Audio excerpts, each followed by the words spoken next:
Yo, what's going on, Twitch? We're back.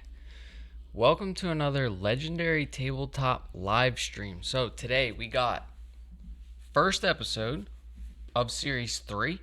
So, this is the first feature film from series 3, and I was looking a little bit at the rules. It looks a little crazy.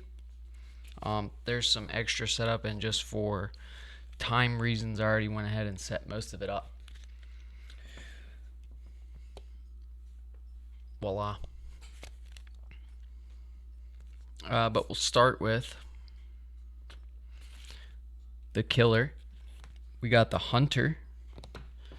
So this guy, I think it's like the Mark 5 or something. Mark 5, Mark 10. This looks like some Terminator shit. Alright, for this special setup, we have placed the 2 countdown tokens on the back of the finale card, then randomly choose 3 cybernetic part tokens. Alright, we did that already. Then we got to set aside the Hunter Mark 10 Terror card and build the Terror deck as normal. Then take the bottom 2 cards of the Terror deck, shuffle them with the Hunter Mark 10 Terror card, and place the 3 cards at the bottom of the Terror deck. Place the Mark 5 Meeple. We did that with the Terror deck too. Yeah, it's over here.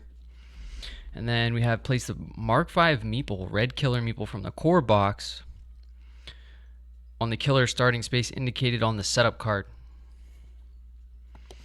We've already flipped the setup card, so this is our killer starting space. That's the Mark 5 Meeple.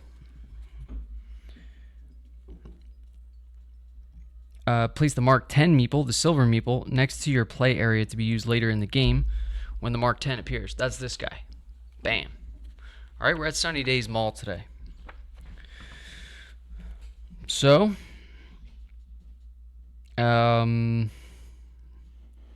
place the Mark 5 ally card and 4 action cubes next to your play area. These will only be used when the Mark 5 has been defeated and repaired. Okay, I guess this is the Mark 5 ally. If we get those cybernetic parts, we run around, we pick them up after we've damaged him. We can repair him, and he will become our ally. Sounds pretty cool. I don't know what this is based on, like some Terminator shit, but I'm hype. I'm ready for it.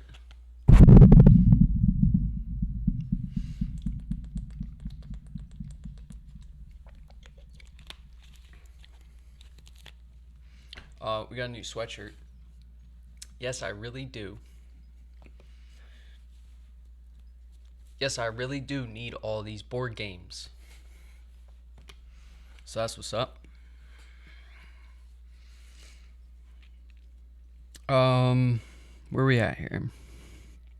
Alright, we have some special rules. I'm going to go through this as fast as I can.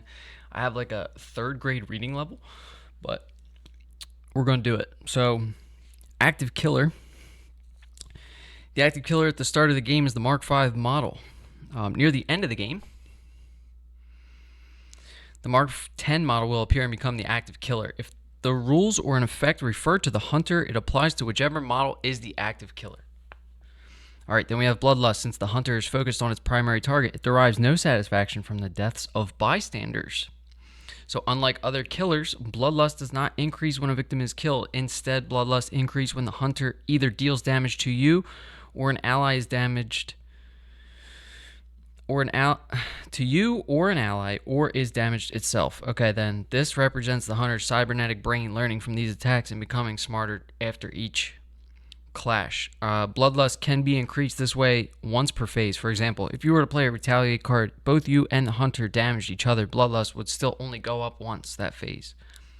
Panic phase. During the panic phase, in addition to normal panicking rules, victims in the hunter's space also panic if Bloodlust increased that turn. Isn't that... Oh, I guess if a victim didn't die, but the blood... Wait, what?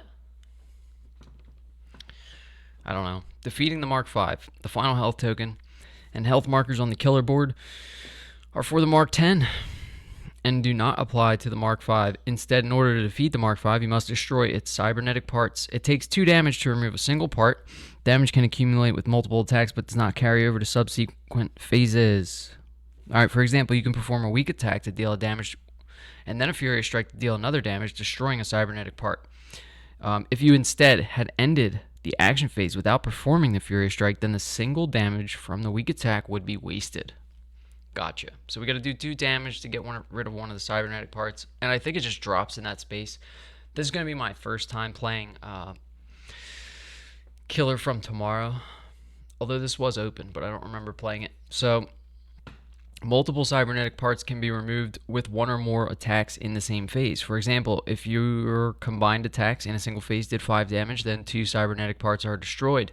When the cybernetic part is destroyed, remove the top cybernetic part token from the back of the finale card, then roll a dice, place the cybernetic part token in or adjacent to the Mark V's space according to the number of rolled and the panic numbers on the Mark V space. Okay, so the part doesn't go directly in their space, but it goes wherever the panic number, according to the panic numbers. That's fine. The Mark V is defeated. The Mark V is defeated and shuts down once all the cybernetic part tokens have been removed from the finale card. Leave the Mark V's meeple where it was on the location board. Then take the Mark V's Dark Power card, revealing it.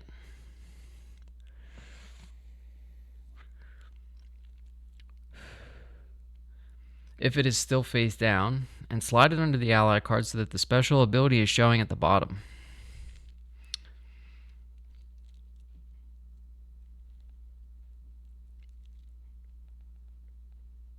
Okay, little confusing there, but let's keep reading.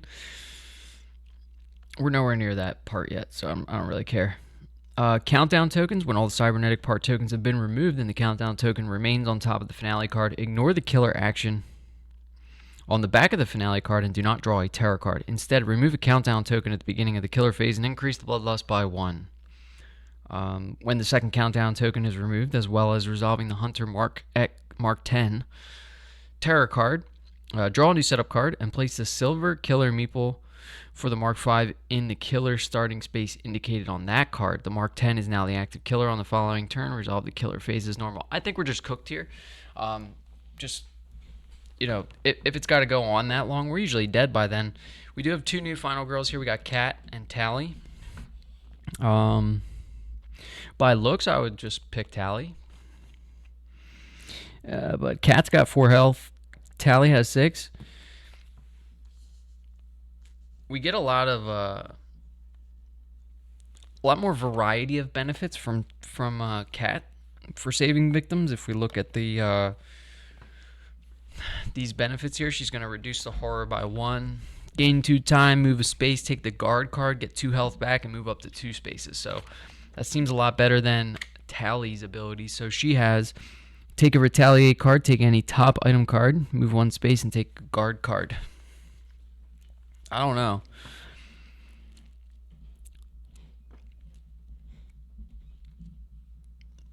Cat's got a 5 head though. Let's do let's keep reading this. We haven't even read the rules for Sundydaze Mall yet. So we'll get to it. We'll get through it. Retrieving cybernetic parts. The Mark V can be repaired and converted into an ally. See ally rules at the end. To do this, its destroyed cybernetic parts must be retrieved. To pick up a cybernetic part token, spend time during the action phase while in the token space. You cannot do this while moving through the space. If there are multiple tokens on the space, each token requires you to spend time. Keep the token face down when taking it and place it in your backpack. Cybernetic parts may be picked up even before the Mark V has been defeated. That's good to know. And then we have repairing the Mark V. So this is how we're going to turn it into our ally. Like I said, who knows if we're even going to get to that part. First we got to kill the guy, right? Or defeat it. I don't know. This one's weird, but it seems pretty cool. Let's keep reading. Repairing the Mark V. Once you have 1 or more cybernetic parts in your backpack and the Mark V has been defeated, you may begin reinstalling them on the Mark V to repair it. While in a space with the Mark V, you may spend time to flip 1 cybernetic part token in your backpack and place that many health markers on the Mark V ally card. Oh, okay. The first time a cybernetic part token is flipped, also place the Mark V ally card in your play area along with the 4 action cubes. The Mark V is now considered an ally. All right, that's what that card is for up there. Probably pretty hard to see right now, but this guy. If you have an additional cybernetic part tokens, you can make further repairs in the same manner, spending time for each token. Further repairs can be made on the same or future turns to increase the Mark V's health. Once an ally, if the Mark V loses all its health, it's permanently destroyed and removed from the board. Further repairs cannot be made once it loses its final health. Allies are companions that help you against the killer. Allies are not considered victims. You cannot choose to have an ally follow you unless otherwise specified. Allies cannot carry or use items. Victims will not follow allies, and allies cannot save victims. When you and an ally or allies are in the same space and one is being attacked, you can freely choose who in that space will receive the attack, you or the ally. That's good to know. We can sacrifice a dude. I'd love to hear it. Allies are not considered victims for targeting, so unless specified otherwise, they are typically only targeted if the enemy is resolving target the final girl or closest victim as its target, and an ally is the closest. If there are also no victims in their space, the victims are targeted first unless the ally was specifically targeted. Jeez, this is a lot of rules, is it not? This is a mouthful. I feel like I'm reading a small novel here. Note the following when using an ally with other killers or locations. Most effects that would damage you would similarly damage allies. Most effects that would affect your movement would similarly affect ally movement. There may be some exceptions to these, so use the rules on the game ambiguity. We love game ambiguity. If anything seems like it wouldn't make sense or is unclear. Again, we're playing Final Girl hardcore here, so one of these girls dies, they're good. I mean, they're gone, as far as I'm concerned. We're not going to use them again. We might use them again. Taking actions and reactions. All right, allies use action cubes to take actions which are only allowed during the action phase. That's what those cubes are for up by the ally. Savior guy, little trust boy, whatever his name is. We should give him a name. He's the orange meeple, by the way, in the Sundydaze Mall. So, for those of you who are wondering, reactions which are allowed in any phase, but only as a reaction to an attack, denoted in blue on the ally card. Okay. Okay, so they do have a little, it's probably really hard to see, but there is a slightly blue line here for like a reaction ability. So it says reduces damage from the attack by 1, and then the Mark V ally can reduce damage from the attack by 1 and also do a damage back. So those would be reactions for the allies. That's fine. We get it. All right, this part's important. To take an action, place an action cube on the leftmost space next to the action being taken. I feel like being taken could have been left out there, but an action is not available if there's already a cube in the row for that action.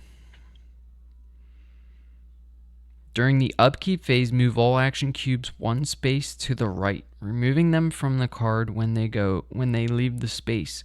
Once a cube has left the card, it is available again to use. I see. Okay, so for example, we would do this. We would go like this, right? We would go move one space. And then during the upkeep phase,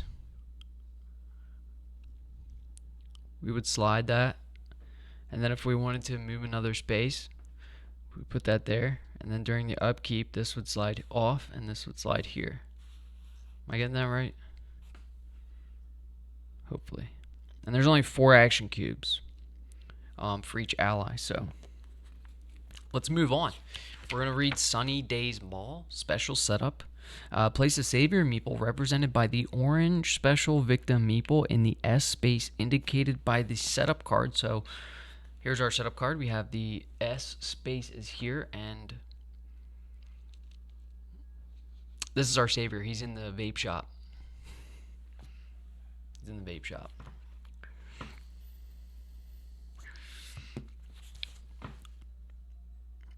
Place the savior ally card in your play area, putting 4 health markers on it and 4 action cubes nearby. Place the savior trust card next to the ally card, putting the trust marker on the bottom. Go to hell space. So we've already done that. This is the trust card. So this is going to indicate how much this ally actually trusts us, starting with this guy, I guess. Right now he doesn't trust us at all, so it says go to hell. Cannot exit the board. Cannot use any ally actions. Okay, so we need to use these savior cards to or wait, there's actually action cards that allow us to build trust, I think. And then I don't know what these savior cards are for, but I'm sure we'll explain it here soon.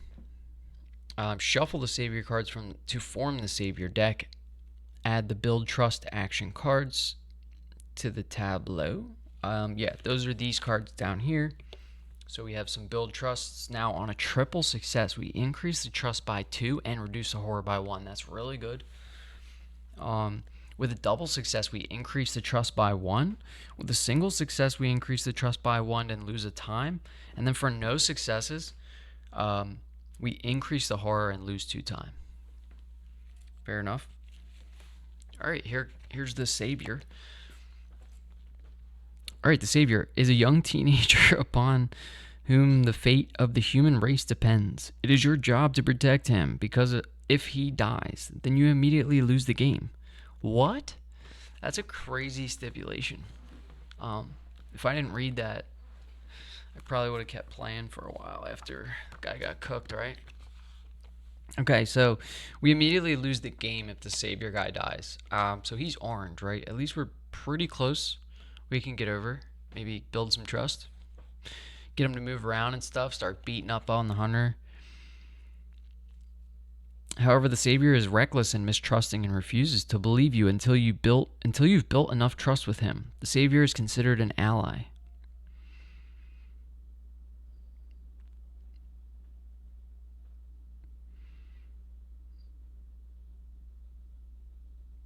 See ally rules at the end. We will read that. Targeting the savior and losing the game.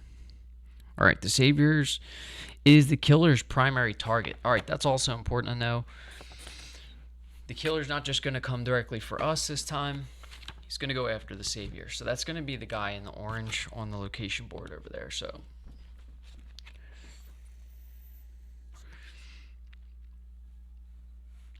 when an enemy would target you, the final girl, it instead targets the savior. These targeting rules are in addition to those mentioned in the ally rules at the end. If the savior dies, you immediately lose the game. That's big. Big rule. Building trust with the savior. There's a new action card called Build Trust. We can look at that. We just did. This will allow you to increase his trust level on the trust card. Increasing trust moves the marker up, while decreasing trust moves it down. The trust level will affect how much control you have over the savior and how he will act on his own accord. Okay, savior cards. We're getting close to the end, I promise. This is grueling amount of reading. By the way, Van Ryder. Just saying. Cool setup though. I do like the art. Check out the setup. I mean, damn, right? It's pretty cool. Okay, savior cards. While savior is in play or until the savior deck runs out, draw a savior card during the upkeep phase. Okay, so we have something to do during upkeep. That's actually awesome. I'm kind of hyped for that. Resolve the effect based on the current trust level. All right, so we do need to build trust. So the trust level is really going to be important. It's going to affect how much we can move this savior around and stuff. It starts on go to hell, so he cannot exit the board, and he cannot use ally actions. If we get him to eat me, it's cannot exit the board, can only use bottom 2 ally actions. I see. Okay, and then it's I guess you're okay. Cannot exit the board, can only use the bottom 4 ally actions, and there are 5 actions. We love that top action on the savior, by the way. Reduce horror, and he can do it twice, right? So he could do it once per phase. Could use 2 of the actions, I think. I'm not 100% sure on that. Like, can we do this? Reduce horror, yeah. Next phase, let's say upkeep happens. We slide this over. Can we reduce horror again? Yeah. Next upkeep phase happens. This slides over. Can we reduce horror again? Huh? Can we do that? Seems good. Okay, where are we at?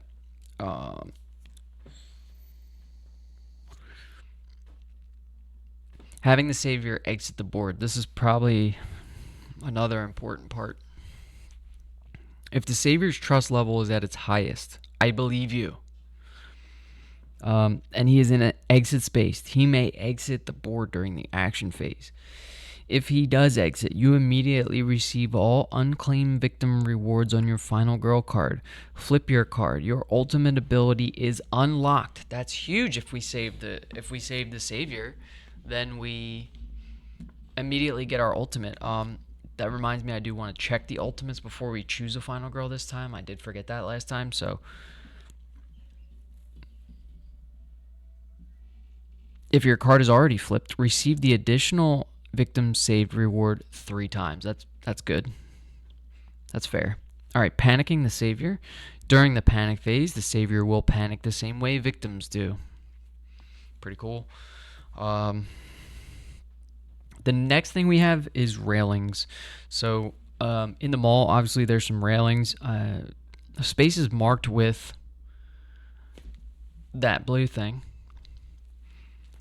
are considered railing spaces. Railing spaces have white arrows indicating which direction you can move.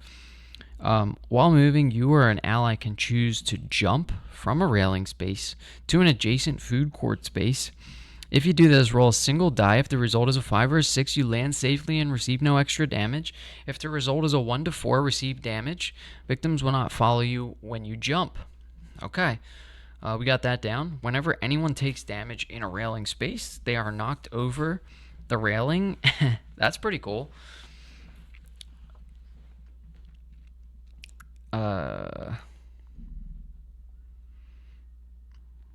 Yeah, whenever they're in a railing space, they're knocked over the railing and into the adjacent food court space, receiving -1 health. In addition to any other damage that they received.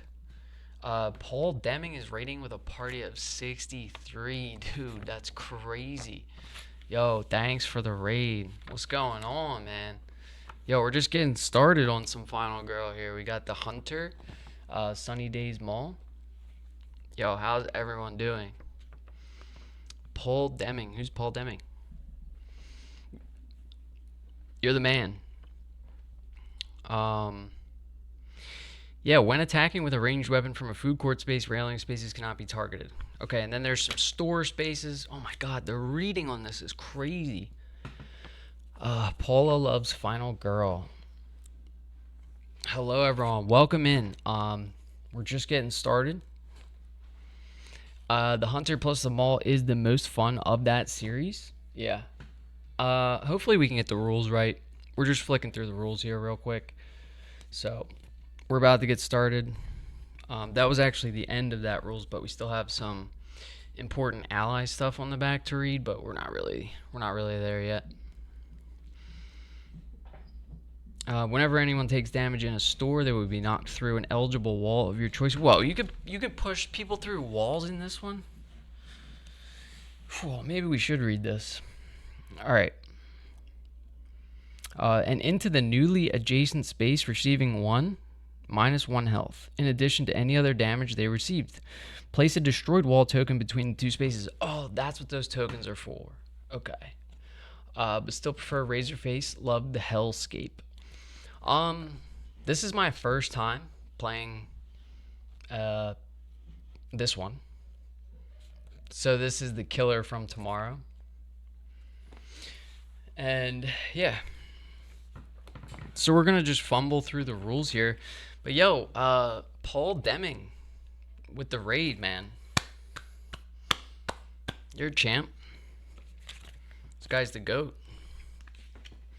Allies are companions that can help you against the killer. Allies are not considered victims. You cannot choose to have an ally follow you. Unless otherwise specified, allies cannot carry or use items. Victims will not follow allies, and allies cannot save victims. That would be kind of cool if they could, but I guess that's fair. Allies are not considered victims for targeting, so unless specified otherwise, they are typically only targeted if the enemy is resolving target the final girl as its target,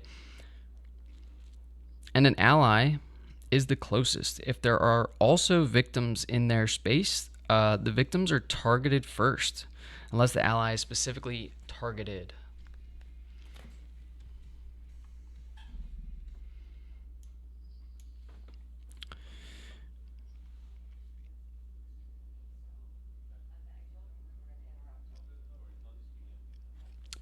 Yeah, I'm going to take a quick break here for a second.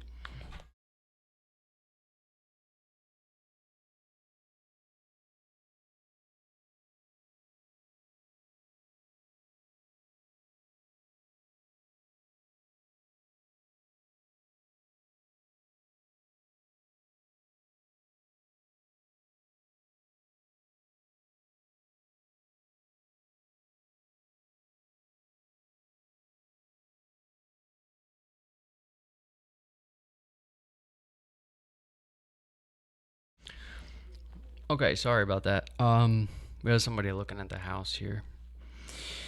Yeah, taking actions and reactions. Allies use action cubes to take actions, which are only allowed during the action phase or reactions. Yo, if there's people in the chat that know how to play Final Girl, maybe they can help me with the rules. This is crazy. Chris game. Normally, the ally would be targeted unless the specific conditions except in this map, because the savior now becomes the Final Girl target symbol. I got you. So they're not targeting us. I think we get the rules. I mean, I think I got the gist. We can get started. We've played pretty much through Final Girl Series 1 and 2. So we have the gist of how this works. And yeah, everything's up on YouTube. Everything's like trimmed down to like 10-15 minute videos. Way shorter than this. My last stream was like 3-4 hours, man. Sometimes I just struggle with the rules. But yeah, we're gonna get started. I'm excited. This one, I mean, Chris Game says it's fun, so I'm ready. How do we start? What do we start? I always start with a focus because, you know, we want to be rolling 3 dice. We got the horror starting on 5. Yeah, let's get it going, though.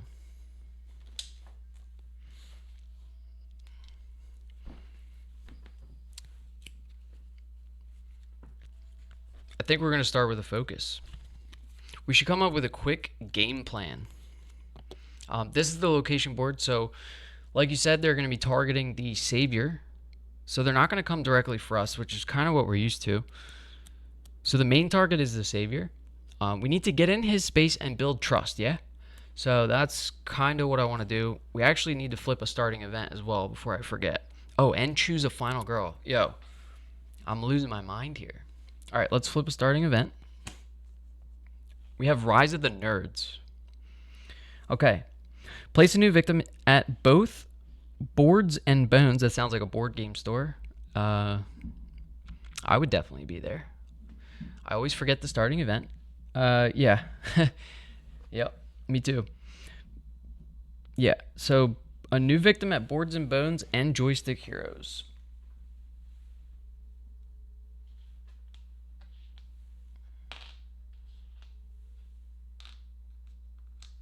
So that's 2 new victims, and then it says whenever you end the action phase in either store with a victim in your space, choose one of the following. Oh. It is in fact Endgame store. Okay. Yeah, I would definitely be in there if I was a victim in this scenario, buying some board games. Probably looking for the newest Final Girl. There's a couple new ones from Series 4 that I want to pick up. We'll get there when we get there, right? So, yeah. But, yeah. Let's choose a Final Girl. Has anyone played with these Final Girls? We have Kat and Tally. I'm not going to lie. Whoever drew Tally, straight up champ. I mean, she's bad, right? And then there's Kat. I kind of like Kat's abilities. With Kat, I believe I played. Yeah, look at her.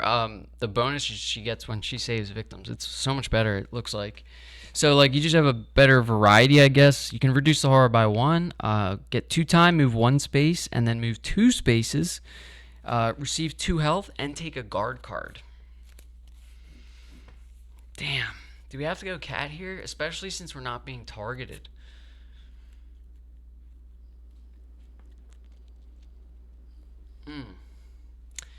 We should look at the ultimates too, huh? I always forget to look at the ultimates.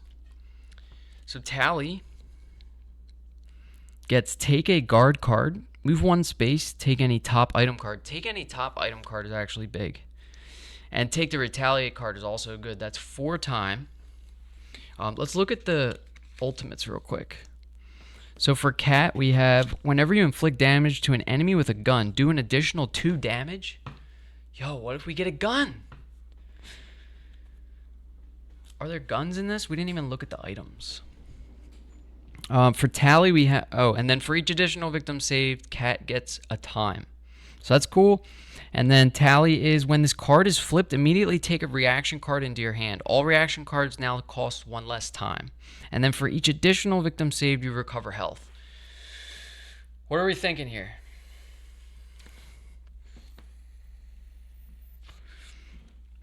My instincts say Cat.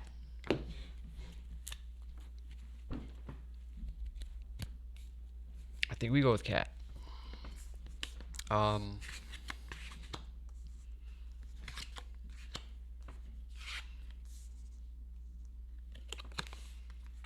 We're going with Cat. Yep, it's gonna be Cat.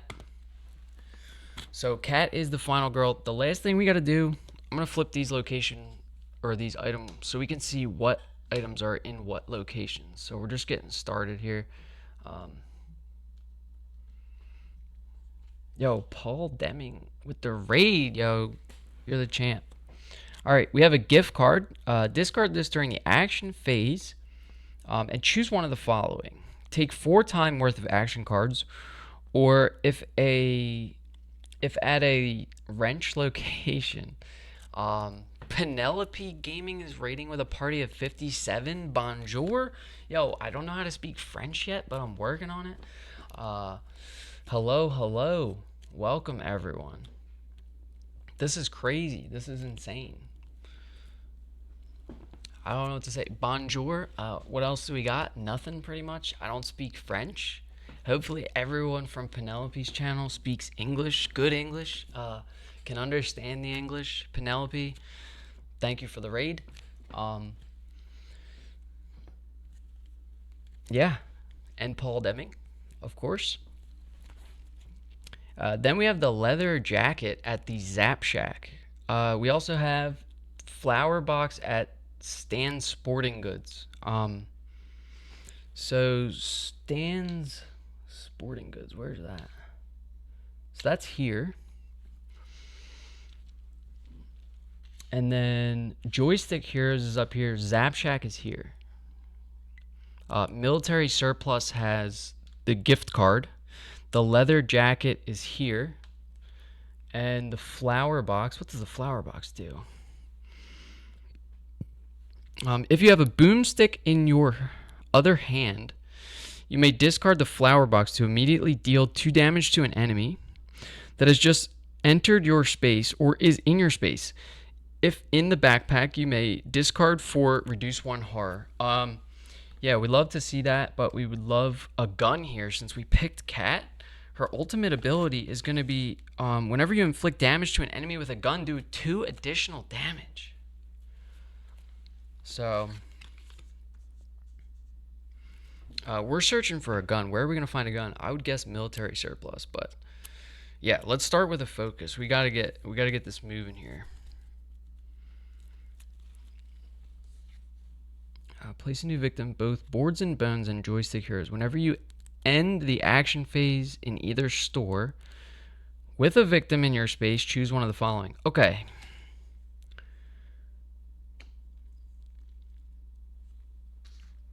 Boards, that seems out of reach. I mean, am I right? Like, maybe we should just go...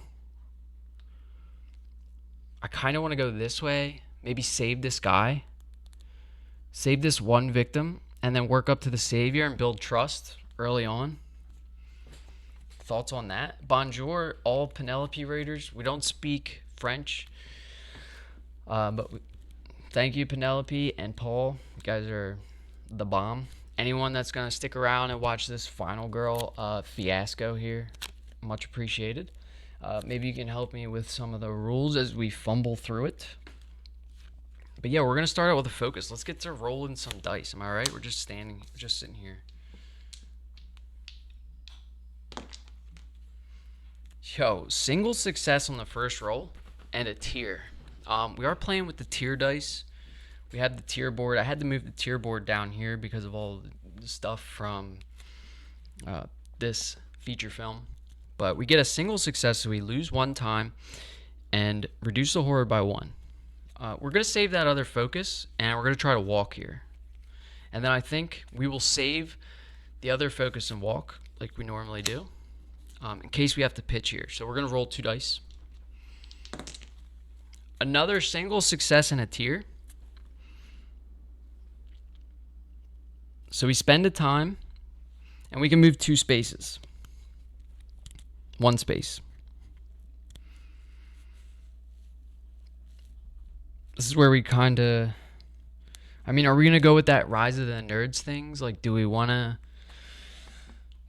try to get into joystick heroes or boards and bones? See, I just can't... Obviously, everyone's at the boards and bones. I like how they have 3 victims there. Yeah. We really don't have many board game stores here where I live, but... we can only move 1 space here. Should we play the other walk?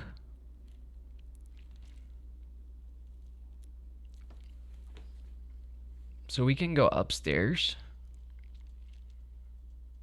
So my fear is that if we go around this way, the killer is going to get to the savior first, like before us. I think it's important that we get to the savior, right? I don't know. Let's move 1 space. We go that way. That's final decision. We're going to end it there. We go on to the planning phase with exactly 4 time. We could sell short rest, weak attack here to get back up to 6. What would we really do with it, though? I think we hold on to these cards. We buy a sprint. So that puts us on 2 time. We could take 2 close calls or a search. The odds of us getting to a searchable location next turn are slim to none. So maybe we just take 2 close calls. Oh, we need build trust. We need build trust. I forgot about build trust. Let's take a build trust. All right, that's our 4 time. We'll reset the time to 6, return these cards to the tableau, and we're moving on to the killer phase. Okay, killer phase. We have the hunter here, so that's the active killer, right? We have target the final girl, move and attack. Now, they're just going to target the orange meeple, right? The savior, the little boy, right? They don't come after us. They don't kill victims. Hopefully. I mean, I swear that's what I read. Yeah, it's just... Yeah, okay, thank you. So, let's see. They move for 1 here, and they attack for 1. So, if they're going after the orange meeple all the way over here, the fastest way would be like 1, 2, 3, 4, 5. Yep. So they move for 1. Okay, so it seems like we have See, that's why I didn't want to go the other way. Final girl symbol equals savior. Thank you, Chris. So that was that. We're going to flip a tarot card next. So the tarot card says target acquired. All right, increase the horror. That sucks. There goes our focus. And then we have target the final girl, move and attack. So he's going to move again. That's a shame. So we have move 1 again. Sorry. Back this up. We're going to move again there, right? Because we have target the final girl, move and attack. So we're targeting the savior. We're moving. He's going to beat me to the savior. How much health? The savior only has 4 health. I think they're cooked. Whew. What do we do? At least that's the end of the killer phase. There's nothing really happens during panic phase. And then don't we flip? Yo, finally something to do during upkeep. I'm actually excited about this. Don't we flip a savior card each upkeep phase? Regardless of what the trust level is, I would love for there to be something to do during upkeep. I'm always sitting there like, nothing to do during the upkeep phase. Oh no.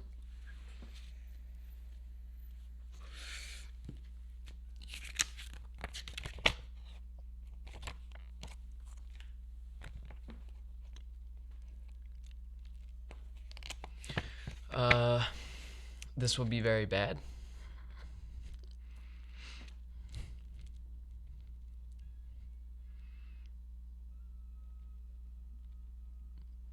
It says draw a card during savior card during upkeep phase.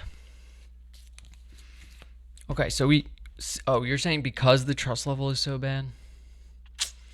Damn. All right. How do we get this up? We got to do build trust. Let's flip the first savior card. So this is going to hurt probably.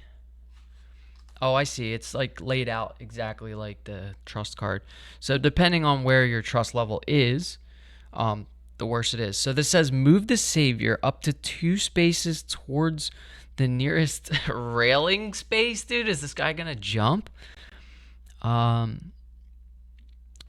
If he's in a railing space, he jumps over the railing. Dude, what? 2 spaces. All right, this is bad. So you were 100% right, Chris.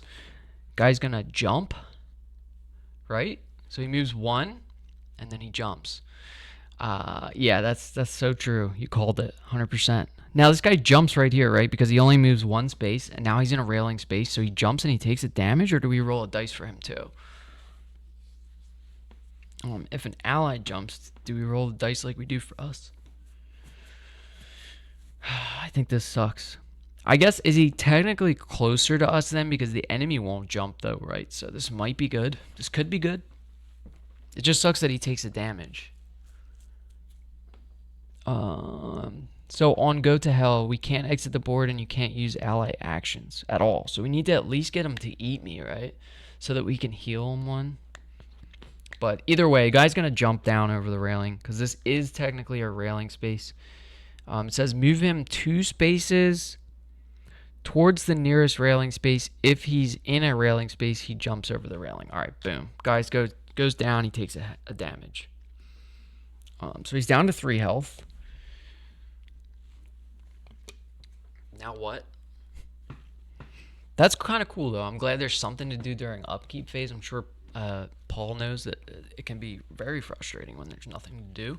During upkeep, you're just constantly repeating it. But that puts us on the action phase. We didn't have any kind of panic, right?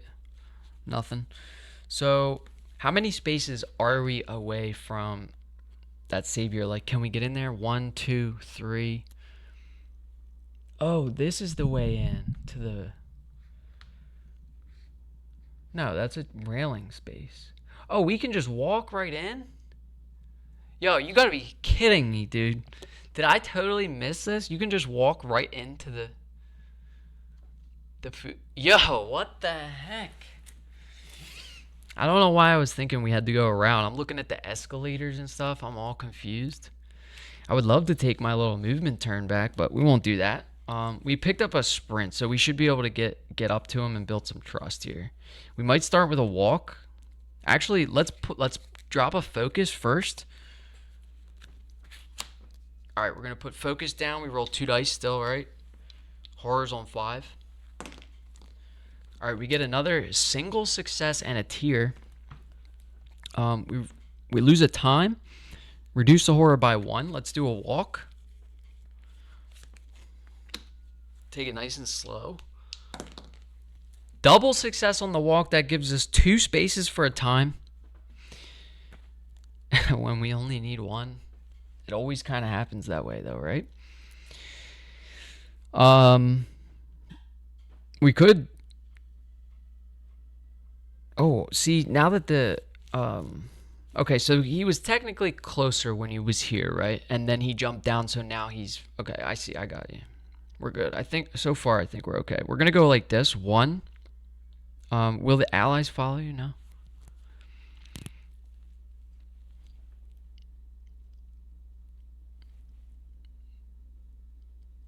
Can't exit the board and can't use ally actions. They will follow us. Okay, let's move 2 then. So we're going to go 1, 2. Just kind of stay a little further away, I guess. And... now we're in the space with 2 victims and the savior. So we're going to do a build trust here. Come on, we need that double success. You guys saw that. You can't move them?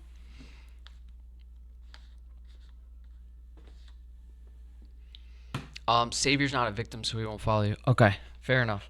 So we just moved 1 space for a time. So what did we do so far? We did a focus, we lost a time. We moved 1 space, we lose a time. We're on 4 time. I think we're good to go. We're going to do a build trust here.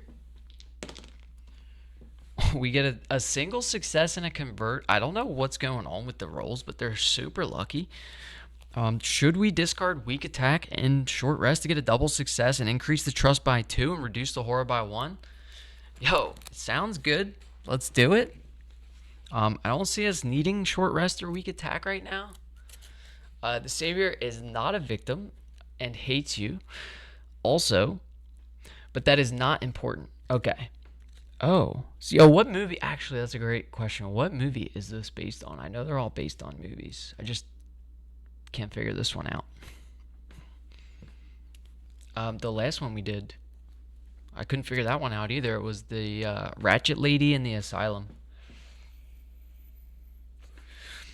Like my favorite ones so far would be The Organism, Station 2891, Maniacs and Pills. Is that a movie? Yeah, I hate Ratchet Lady. The Maniacs and the Pills bothered me so much. I really don't like any Final Girls with minions. Geppetto at the Carnival of Blood really bothered me. We are playing this for anyone that isn't, or that like hasn't seen any of my content so far. We are playing this Final Girl like hardcore style. So if a Final Girl dies, like she's done. We're not using her ever again. We can't use her anymore. So you could do !dead and !survivors to see who's dead, who's still alive. And that's that. But yeah, we are going to pitch 2 cards on this build trust. So we're going to pitch short rest and weak attack. And I think that's all of our cards, right? Because we played... No, we should have a sprint somewhere. It's right here. Almost fell off the table. My favorite map of Hellscape and the Mort Killer.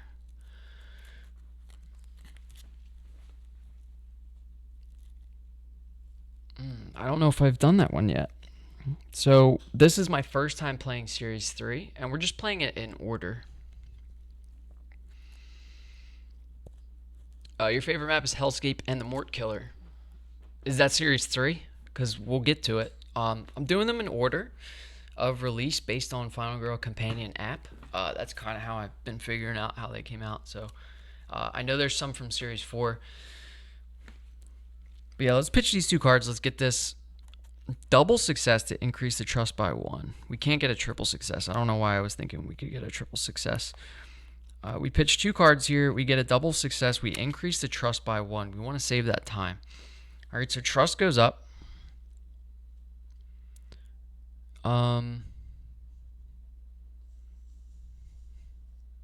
Trust goes up to eat me, which is actually good.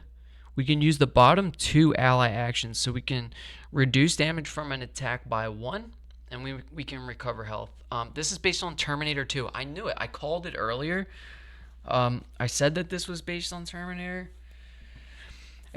I've never even really seen Terminator 2, I don't think. I've seen the old ones, or it's been a long time since I have seen them, so. But that's really cool. My favorites so far are the Organism Station 2891. That's based on the movie The Thing, I think. And then the Organism. Well, I just said that, though. The Evomorph. That is Alien. I love Alien. I actually just saw Predator Badlands. Best movie I think I've seen in a long time. And I've been watching Alien Earth on Hulu. That was so good. The Wailing Yutani Synths. All that stuff. We're huge sci-fi fans over here. So we increase the trust by 1. We don't have to spend the time. We could get into a sprint here, try to get away. The only thing is that should we use that action? We might as well, right? It is the action phase. Let's do recover a health. Now, are the actions unlimited? Like, we could just do as many as there is cubes for this guy. That would be kind of good. So we're going to recover 1 health with the Savior. And then we're going to probably do our sprint here, try to get some of these victims off the board. I don't know, although I don't know how far I want to go. Let's drop a sprint. Or we could stay in this space. No, let's do it. Let's do a sprint. Yes, but the only 1 cube per action. Okay, so I actually had that question earlier. Before we roll this sprint, let me get this figured out. So my thing is, 1 cube per action. That's not really. That's fine. I was thinking like they say that these move during upkeep, right? So we just recovered a health, and then during upkeep it'll slide to here. But the next phase we can put a cube there to recover another health. Yeah. That was really my only question. So you're saying like we can't move 1 space and then move another space. I got you. Okay. Each upkeep, all cubes will slide 1 space to the left. Okay. Right. All right, let's do this sprint. We might be able to save 1 or 2. Let's see. 1. We could go 1, 2, 3. Sorry, my auto complete is messing with the writing. Yeah, it's all good, man. I think I get the gist. You're helping with the rules. I appreciate it a lot, actually, because we are somewhat new to Final Girl. We do play other board games, but right now we're kind of hooked on Final Girl. I was gonna stop playing it. I only started playing it because of Halloween, and I just haven't been able to get out of it. Get out of the Final Girl swing here. So we're gonna roll for this sprint. All right, we get a convert and a tier. So let's take the tier. We have no successes on that sprint, so we can move 1 space, lose a health, spend 2 time, and end our turn, which we kind of have to end our turn anyway. So we might as well. It's either that or we lose a health in 2 times, so we might as well take the space since we have no cards left. So we are going to move a space here. Let's go this way. Or should we just kind of shift over here to grab 2 victims? See, I was thinking we can just 1, 2, and then 1, 2, and then, oh my god, we have to save 6 people. There is an escalator here. We could run up and try to exit this service entrance. But we can only take 2 victims with us at a time. Where the health and final health token of both the killer and the final girl. We have not chosen the final health tokens. Thank you for that. Appreciate that. Completely forgot. We're going to mix these up. I'm actually going to, if you don't mind helping, I'm going to mix these up, and if you can pick a number between 1 through 9, and then pick a number between 1 through 8, and those will be our final health token. So we just mix them up, right?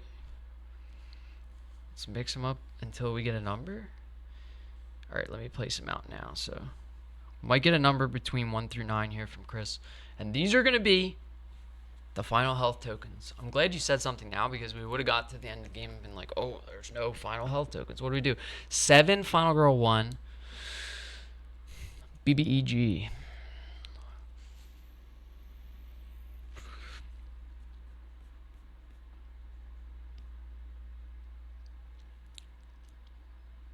Big bad evil guy. All right, we love it.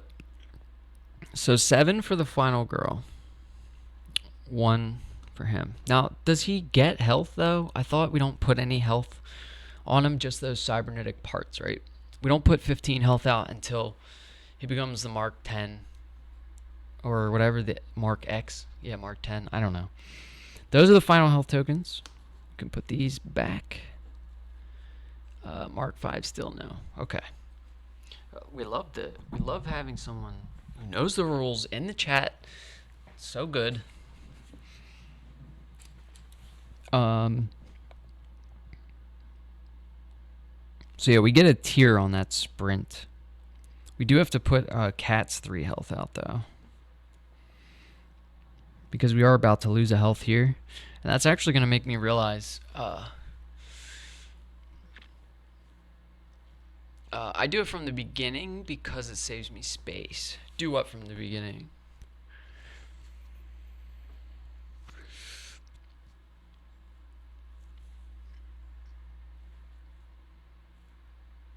Let's move this way. The health thing. Yeah, I normally do it in the beginning too, but I just forgot. We got raided by Paul and Penelope, and this channel's never been raided before. We don't have... Nobody watches this stream, but we have been consistently streaming Final Girl for a while now, so we love it. We're gonna keep going, and like I said, you could do !dead to see who is not available. Just like that, bam, those Final Girls are done for good. So this is like Final Girl hardcore, if you will. Oh man, so we lose 2 time there, health, and we can move 1 space. That's pretty rough. That's gonna end it though. We go into planning phase with 2 time. Thoughts on picking up just a sprint here? We are gonna get a walk back.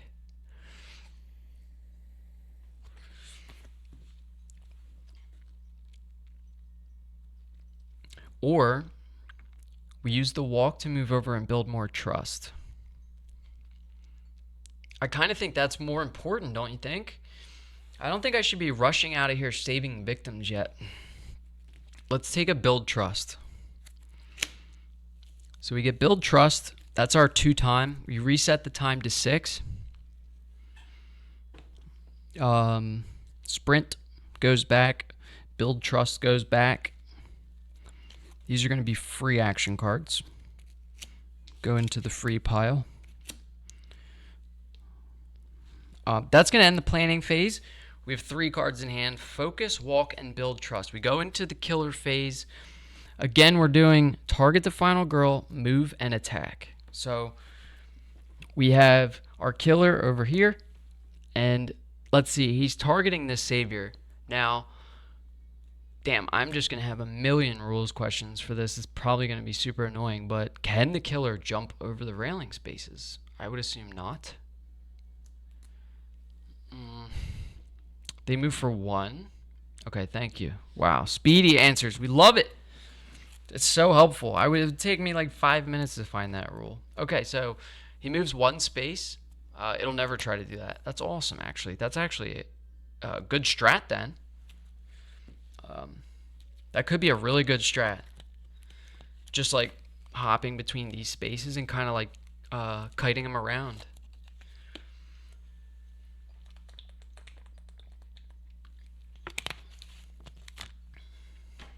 All right. Next tarot card. right? He moved 1 space. All right, it's coming for me. I gotta hide. If the savior is not on the board, discard and draw the next terror card. Otherwise, panic the savior 3 times.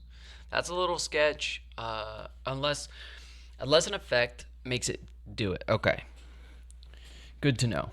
All right, panic the savior 3 times. This is going to be pretty sketch. Doesn't look like he can panic up the railing though, so that's actually really good to find out. Let's panic this guy. We're going to roll some dice. So we're going to do 1 panic right now for the savior. All right, he gets a 5. So 5 panics into our space, which is super helpful. Hopefully he stays there. That's 1. Let's do another one. Okay, he gets a 5 again. Okay, let's go again. 5 again. So he ends up in our space. That's actually so important. We picked up that build trust card. Now he's in our space. Okay, we increase the horror by 1. So back up to 5. And then we flip another event card. So this kind of sucks. These event cards kind of crush. We've got Blart, the mall cop. Be right back. Yeah, no worries. Blart the mall cop is the blue meeple. So this says, place Blart the mall cop in security.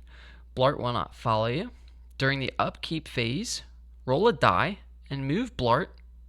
I love Blart the mall, Paul Blart. I'm just picturing Kevin James in the Sundydaze Mall here. Yeah. During the upkeep phase, roll a die and move Blart that many spaces clockwise along the spaces surrounding the food court. If you ever share a space with Blart, lose 2 time. If he enters an enemy space, do 2 damage to the enemy, and then Blart is killed. So this guy might actually help us. Where does it say to place him? Place Blart the mall cop in security. Where is security? So he just kind of zooms around, right? We have the atrium space here. Security's here. He's gonna move around and stuff. All right, there's Blart the mall cop. Kevin James. He's out there on that little, or what are they called? The Winnebago things or whatever. I don't know. If Blart the mall cop leaves play, discard this card.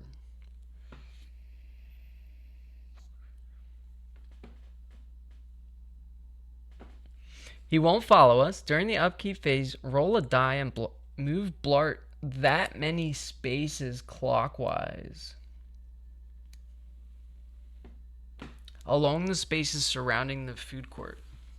So he's going to go from the security office like this, clockwise, around that upper floor. And if he's ever in our space, we lose 2 time. If he enters an enemy space, which he's very close to doing, we do 2 damage to the enemy, and then Blart is killed. We might just want that to happen very soon here. That could be very well what happens. That was the event card, so we're done with the terror card. That's the end of the killer phase. We have panic phase. Nobody died, but we have upkeep phase. We definitely do something during upkeep. It's flipping a savior card. So we're going to flip a savior card here. We have built the trust up a little bit. I can kind of zoom in. Here we go. All right, let go. You're hurting me. There we go. Eat me. That's the trust level that we're on. So it says we lose a health. Okay, not good. Not the, not what I was expecting. We are losing health at a rapid pace here. We might just die from dumb shit, to be honest.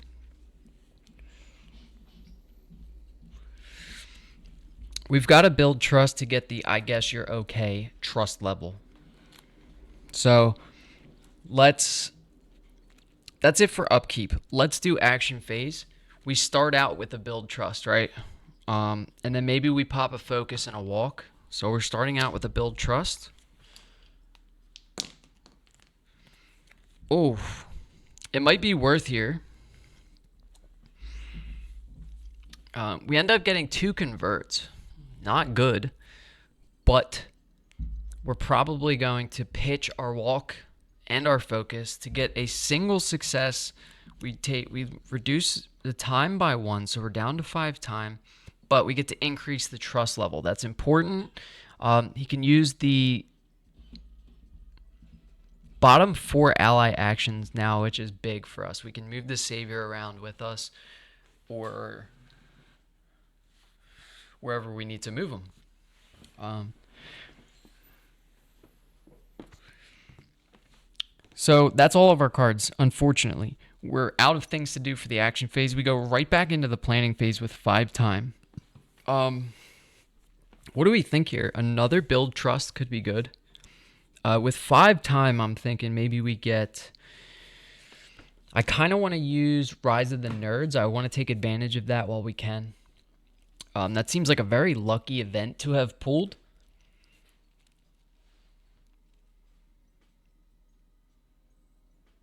Oh, during upkeep, we were supposed to roll a die for Blart, right?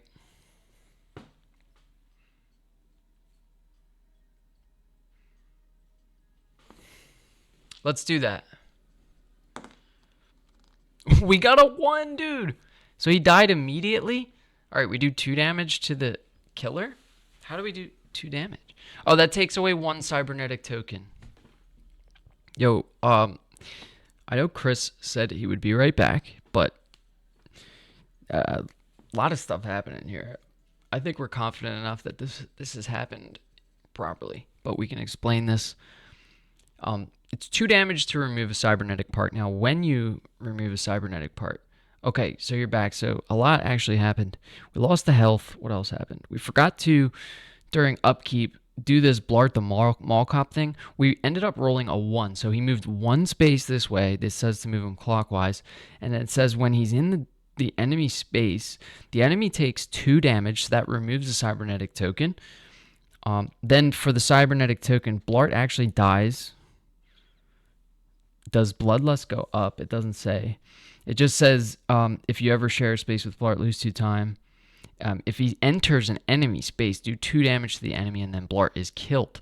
And then we discard this. So this is gone. So we got our first, not us, but Blart ended up... Oh my god, I'm making a huge mess here.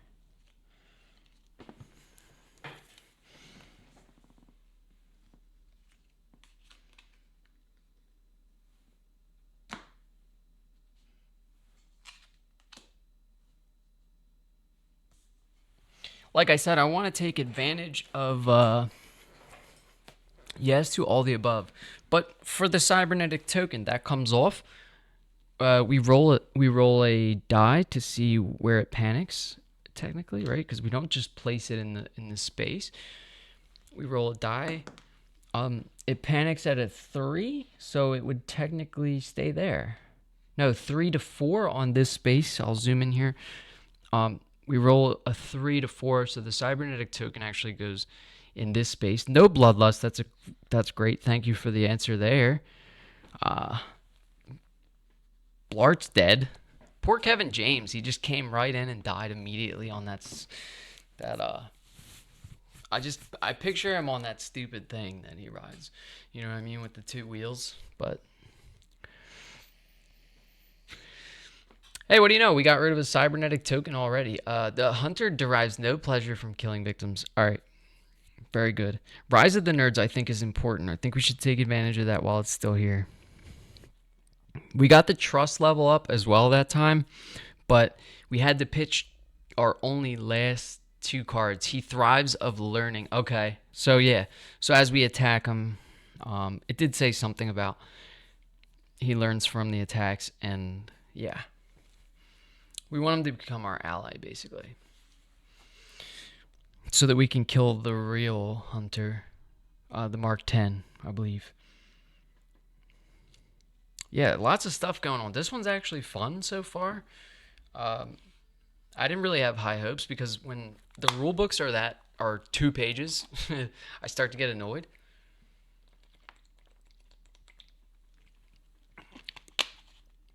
So only attack to you, an ally, or an attack that damages him will increase the bloodlust. Oh, that's right. Okay. Very good. Yeah, I'll tell you, it's like so much better. Usually I have to pull the rule book out and figure this stuff out. So we did a build trust. Unfortunately, we rolled 2 converts and we had to pitch our walk and our focus to get a single success there, losing 1 time. We're going directly into the planning phase with 5 time. The cards I'm thinking of picking up are Build Trust,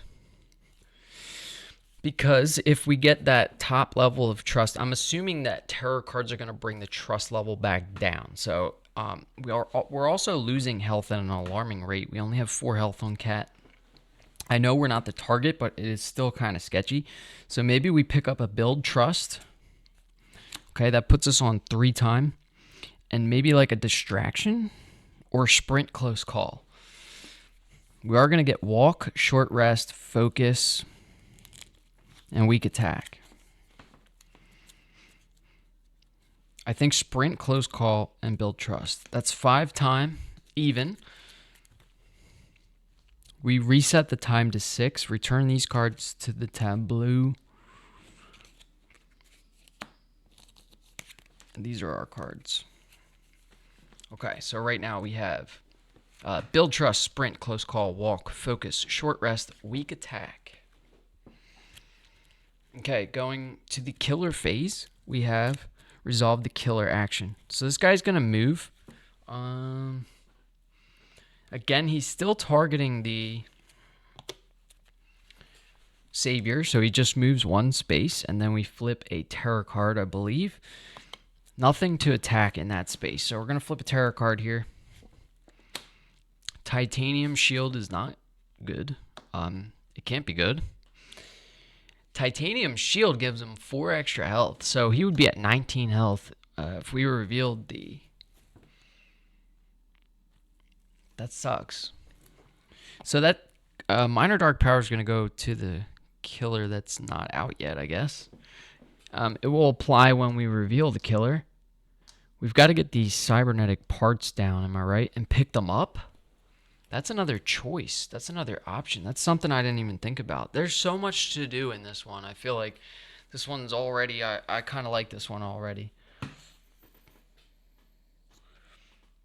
Okay, but the good thing about a Minor Dark Power is that there's no other part of the card. That's the end of the killer phase. So then we have Panic phase, nothing happens. Upkeep phase, we were supposed to do Blart, but he's dead.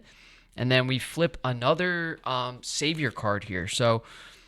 let's see what happens. We did get that trust up to the you are okay, or I guess you're okay level. So we have move the Savior up to 1 space away from the killer.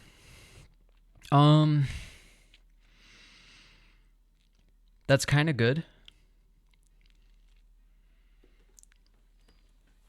What's technically away from him though?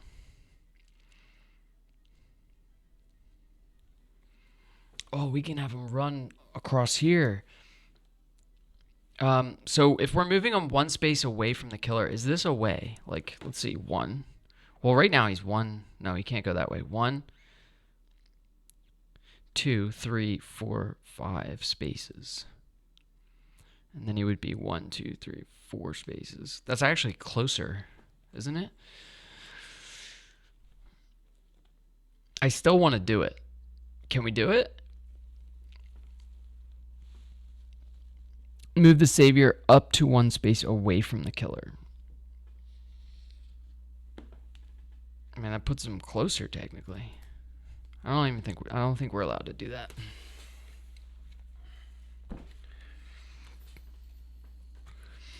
Okay, nothing. I'm just gonna assume nothing happens on that. And then we go into the action phase right now.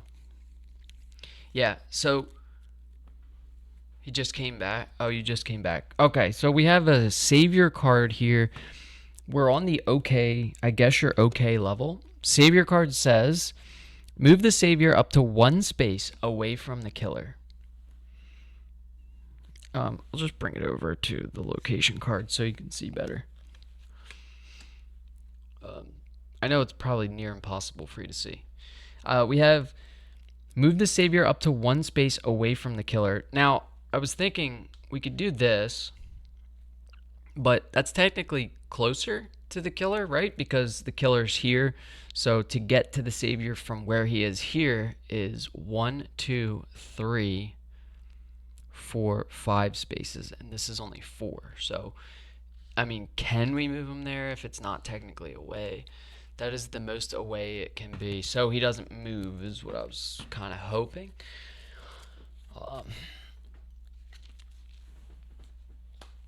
Right? He just won't move.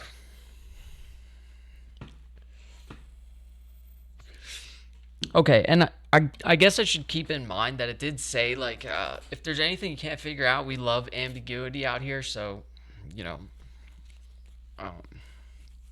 we're going to stick with the ambiguity there. We're moving right on to the action phase. Let's do another build trust. We can get that trust up a little higher because I am assuming that terror cards are going to bring that trust level down. So let's roll 2.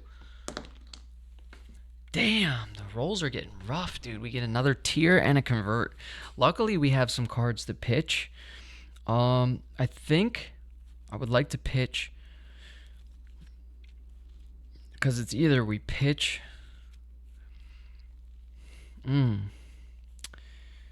Yeah, this is not looking good. Weak attack and a focus. We're going to pitch a weak attack and a focus to get a single success on build trust to increase the trust by 1 and spend a time. Okay, so trust level is at the max. That's what I'm talking about. He can exit the board and he can use all of his ally actions. All right, we've pitched our cards. Cards remaining: sprint, close call, walk, and short rest. So what I'm thinking here is we start moving with some victims out this space and then up the escalator and then around the board to maybe take advantage of some of that Rise of the Nerds thing. And then we can also potentially search for some items. There's some good stuff in the military supplies, like that gift card. Take 4 time worth of action cards. Take the top 2 item cards. We love the gift card. Gift card looks good. Leather jacket looks badass. Upkeep savior cubes. Oh, good call. That's something.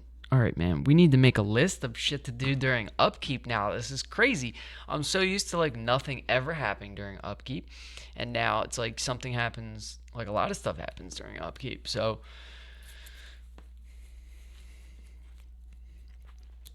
what else do we got? It's still the action phase, so can't we use this right here, right now? You said we can only do 1, yeah? It is a very forgettable thing. Yeah. You'll see, I'll forget a lot of stuff this game. There's no way I'm playing this 100% right. But it's great to have somebody who knows the rules in the chat. I'm kind of thinking we reduce the horror once here.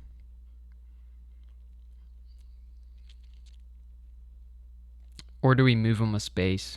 Let's reduce the horror once. We are getting close to that. To that situation. And then what we have is sprint, walk, short rest, and close call left in hand. Let's do sprint.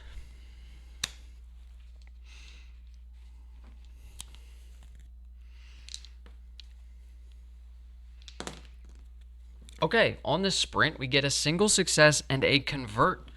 I think what we're going to do is pitch close call and short rest here. We'll hold on to the walk to make that a double success, allowing us to move 3 spaces for 1 time. And what we can actually do is spend that tier to get a time back. Yo, big stuff happening, I feel like. All right, we can move 3 spaces here, and we're bringing victims with us, so let's start moving. I will clarify each action phase. You can use any number of cubes, but only 1 per each line of the ally action. Oh, so we can do multiple things. Yeah, that's kind of what I was a little confused on. Like, so we can actually have him reduce the horror and move a space.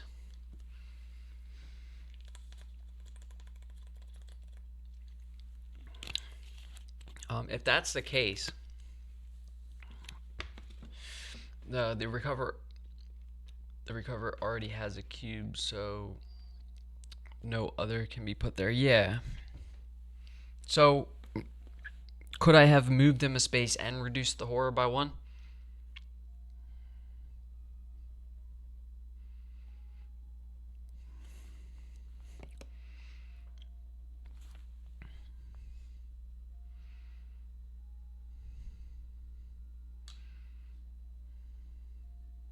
Oh, we can do both. Okay, that's awesome. Yo, so good. All right. We got Chris Game in the chat. Chris? I've been saying Chris. It's not Chris. How do you say cheer gamey? I don't know. You're the man. We got move 1 space. We move him out here, yeah? That move 1 space is for the ally. So we move him there, and we can move 3 spaces here with the double success we did on the sprint. So we spent the time. Let's move 3 spaces like this. Let's go 1, 2.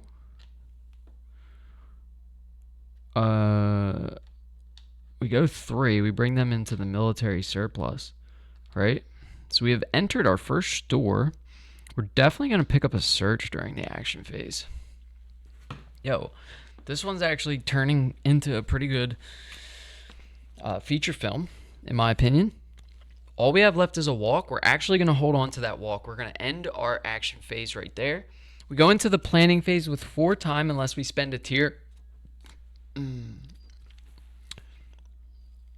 CH like Chicago, I believe, and IRL like it sounds.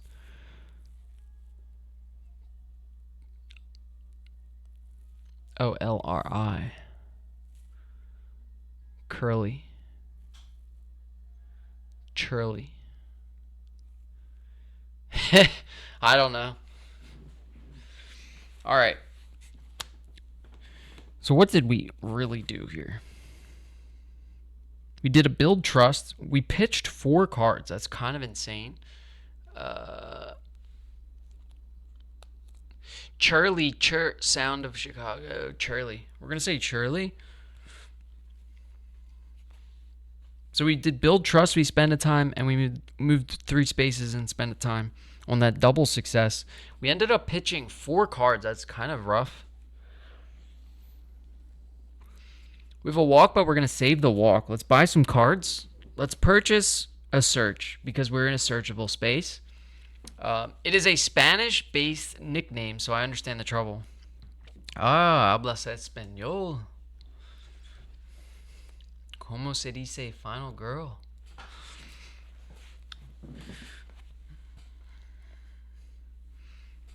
We pick up a search for 2.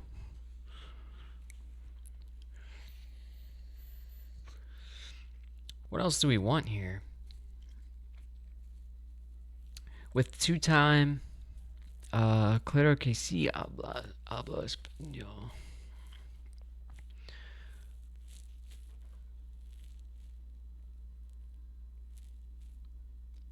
No, I don't really speak Spanish. I try. ¿Cómo se dice final girl, though? How do you say final girl in Spanish? We pick up a search. What else do we pick up? We got 2 time left to spend.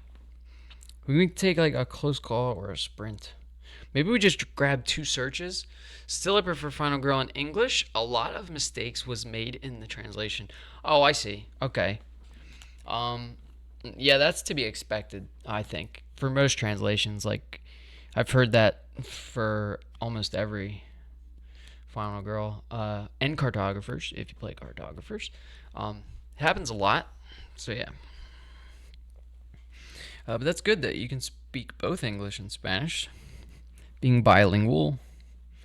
We pick up a search. What else do we take? We got 2 time left. Is 2 searches worth it? Final girl, literally chica final. Yo, I kind of like that. I like that vibe. It's a little better. Can we say chica final? Chica final. So bad my brain wants to say final chica. Yo, 2 searches, man. If we pick up 2 searches, we're getting everything from military supply closet.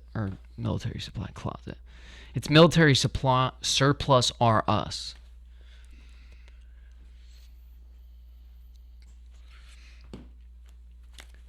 What are we really getting back? We're getting back walk and focus. Let's take a sprint and a search. We take our free walk and focus. No, let's take search. Yeah, no, we take search. We take 2 searches.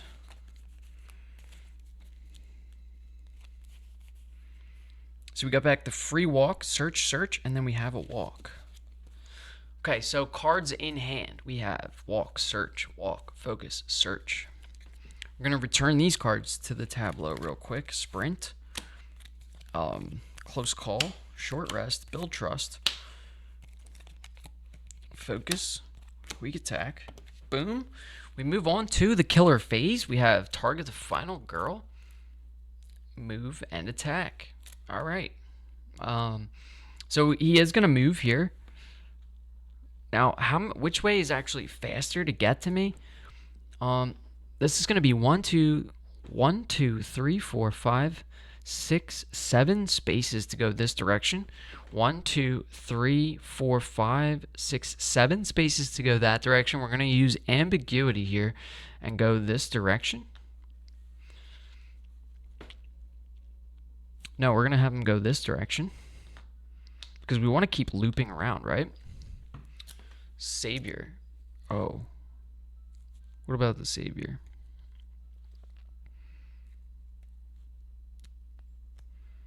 Oh, yeah, he's targeting the Savior. Let's see. It's obviously way faster this way. 1, 2, 3, 4. So, yeah, he moves there. He's getting close to that Savior. Final girl equals the Savior until we lose the game. Okay. There you have it. That's going to be the killer phase. Now we flip a terror card, right? This is the setup.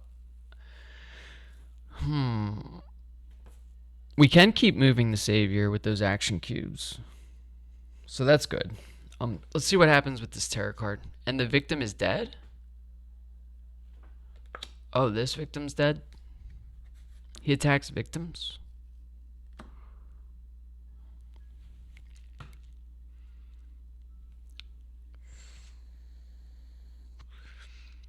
Oh my god. Final girl, genius over here. The killer will never forego a kill action. Alright, target the final girl, move, so he actually attacks there. Bloodlust doesn't go up or anything. That just kills a victim. Kind of takes it away from us. The only way Bloodlust goes up, like you said, is if we damage him or he damages us. A lot to remember here. Okay, we are going to flip a terror card, though. So let's flip this terror card. I think that's everything. I think we got it all. We're doing our absolute best here. Okay, eliminate all obstacles. Target the final girl, closest victim, and attack. So we would have killed that victim anyway. And then it says the hunter kills 1 victim in each adjacent space. Increase bloodlust for each victim killed up to a maximum of 2 times. Target the final girl and move. The hunter kills a victim in each adjacent space. So there are no victims in adjacent spaces, but then we have increased the bloodlust for each victim killed to a maximum of 2. None died. And then we have target the final girl and move. So he's still moving for 1. He's only going to move there. Then we're moving on to the panic phase. A victim did die that time. Now, per the normal panic rules, right, we do something different for the panic phase. During the panic phase, in addition to normal panicking victim rules, the hunter space also... Victims in the hunter space also panic if bloodlust increased that turn. Okay, well, it didn't. And there's no victims there anyway, so not sure why I was even reading that, but let's keep going. After that, we do upkeep. During upkeep, this is going to slide off. Look at me remembering this shit. These are going to slide over to here. And then we're going to flip a savior card.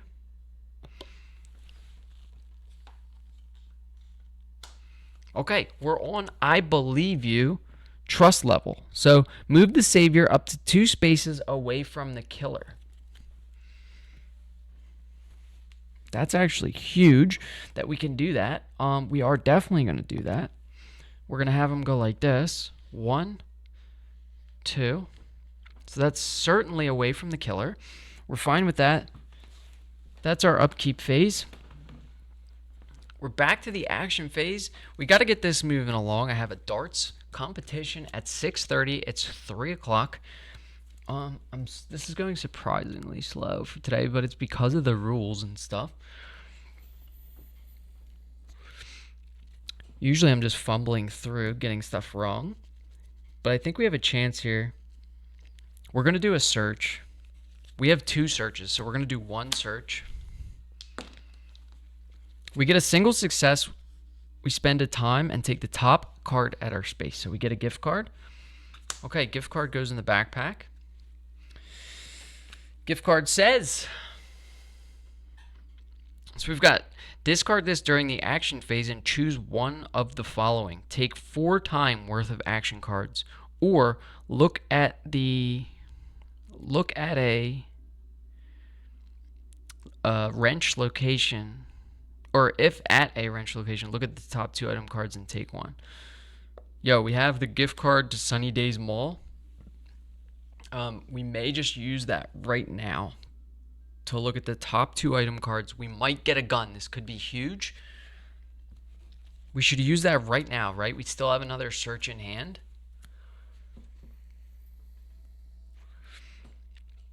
Damn. One thing I didn't realize, I moved my camera over a little bit on this,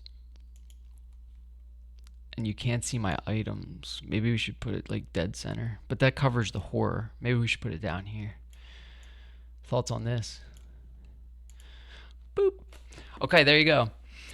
All right, so we did a search. We got the top item card. We got the gift card. Now, we are at a searchable location, so we're going to discard this. Now, we could take 4 time worth of action cards, but I think it's more important that we get a weapon. Weapons in this game are so important. So let's discard our gift card. Now we look at the top 2 item cards at military surplus are us. Okay. So we have self-help book. Bruh. What is that? Build trust action card now costs 1 time. Not sure on that when we're also holding a fucking boomstick. Dude, the boomstick seems huge. Already back. I'm at work while listening. Wow. You're the champ, dude. Appreciate it. Yeah, this boomstick, it's a one-handed gun. Boomstick is huge. That's what I'm saying. A one-handed gun, if the enemy is blown off of a railing space or through a store wall, +1 damage. If there is a 1 in the final horror result, discard the boomstick.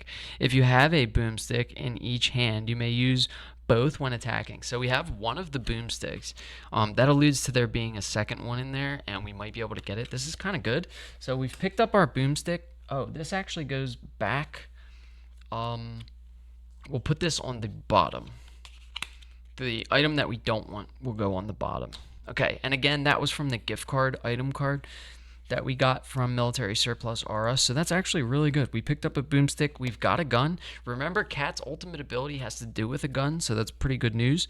We can start trying to get out of this space. I think I'm happy with that. We're going to walk. Okay, we can discard focus and our other walk to get a single success and move 1 space.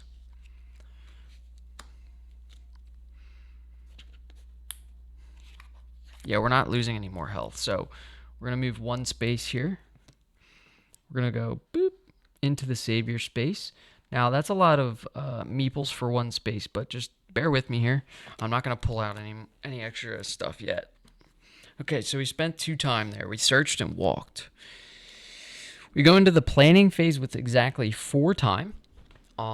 I think it is one of the most complex killer plus map combos because it introduces a lot of rules. Yeah, I agree 100% with that because all of the stuff that you've been helping with, I never would have figured out and remembered. I would have been skipping millions of things, so we definitely appreciate the help.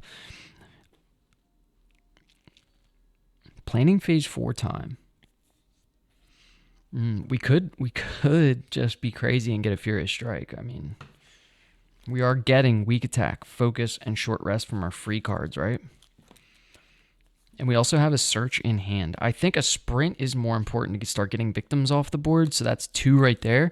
And then I think we just spend our other 2 on close calls. So I'm fine with that, and then we put the cards back in the tableau. So we have search, walk, and then the 2 that we pitched were walk and focus. So those go back to the tableau. We move on to killer phase. So again, killer is targeting the savior. He's going to move 1 space. There's nobody to attack in that space, so we're going to go ahead and flip a terror card. We have another minor dark power called Advanced AI. All right, Advanced AI. Let's read this. Whenever Bloodlust increases because the hunter inflicted damage to you or an ally, increase Bloodlust an additional time. So that sucks. This guy's up to 21 health, which is insane. There's no shot Cat gets out of this alive is my guess, but we're going to try.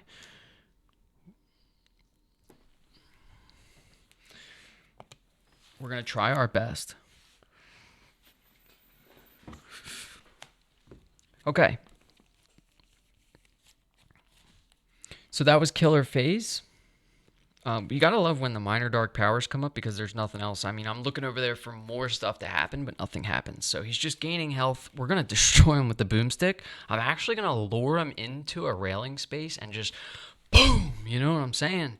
We get the big boomstick out. It's actually a one-handed boomstick, so we could just be like this, you know?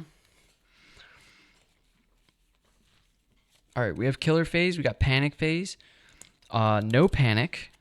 Upkeep phase, we definitely do something during upkeep. We slide these off.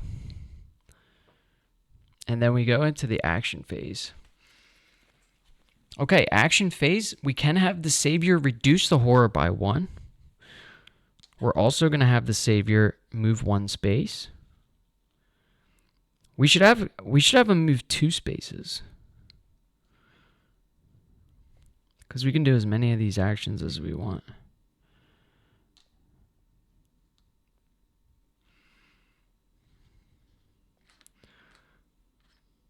Okay, so he reduces the horror by 1. He moves 1, 2 spaces. So now the savior is there. 1, 2. We reduce the horror by 1. Those are the savior's actions. Ah, yes, the one-handed boomstick is a reference to Terminator 1. Yeah. Hopefully we get both, and we could just be like, boof, boof, boof, you know? That would be sick. Okay, moving. Oh, no, we flip another savior card now. So let's flip the savior card and see what happens here. Gain 2 time. You love to see it. We go up to 8 time. We are on the I believe you trust level. So we gain 2 time for that savior card. Super helpful. We go into the action phase. Or technically we were in the action phase. We just forgot the savior card. So we do that and then we're on the action phase. So now let's get some victims out of here. Yeah. So we have a sprint and we don't have a walk. That's kind of a shame. We really need to hit this sprint. Maybe we do a focus first. See, a focus is only going to reduce the horror by 1, so that doesn't really give us a shot. I was hoping to get 3 dice here. We might lose a health is the best way to get 3 dice.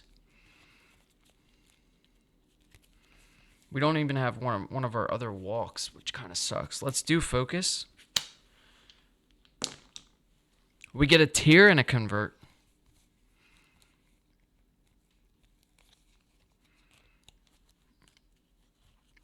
We're not just going to lose the 2 time that we got. So let's pitch one of our close calls and a short rest. to get a single success on the focus. So we convert that to a single success. So we lose 1 time and reduce the horror by 1. So we're at 2 horror. We're close to rolling 3 dice. We really need something big here. Let's do a sprint. We have a close call just in case. Okay. We might have to close call this because it's either we close call it and re-roll, or we pitch and we're guaranteed 1 success. I think that's the move because 2 spaces gets us so close to out of here. Boards and bones. We would start in that space and reduce the horror, right? Whenever you end the action phase in either place, in either store with a victim in your space, choose one of the following. We could get a health back.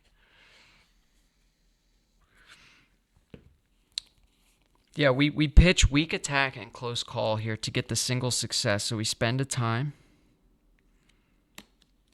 We move 2 spaces. We bring 2 victims with us. A lot of victims in boards and bones. Actually, we leave those 2 victims in there. We don't bring them with us, okay? So now we are in boards and bones, and when it says whenever you end the action phase in either store, so we are in boards and bones, with a victim in your space, choose one of the following. Gain 3 time. That's pretty big too. We could go up to 10 time. What do we think here? Maybe we take the dice. Let's reduce the horror by 1. Okay, we do have a search. Boards and bones is not searchable. There are no weapons in the board game store. Okay, we end our turn there. We go into planning with 7. Is that right?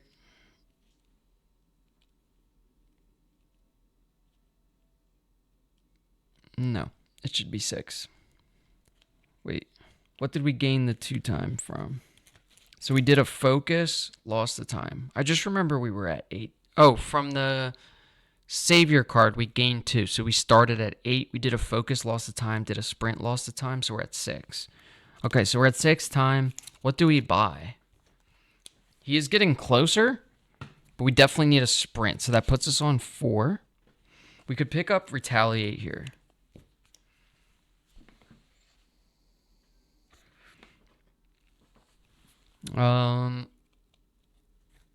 When we save a victim, we're going to get a guard card, so I'm kind of really not worried about it. I think we take retaliate just in case. Sprint and retaliate is 6 time. We reset the time to 6. We get our free cards walk, focus, walk. We return these cards to the tableau. Sprint, close call, weak attack, focus, close call, short rest. We go into the killer phase. We resolve the killer action. So again, he's going to move for 1. This guy's just slowly following us. Then we have attack. So no victims there. We flip a terror card. So next terror card says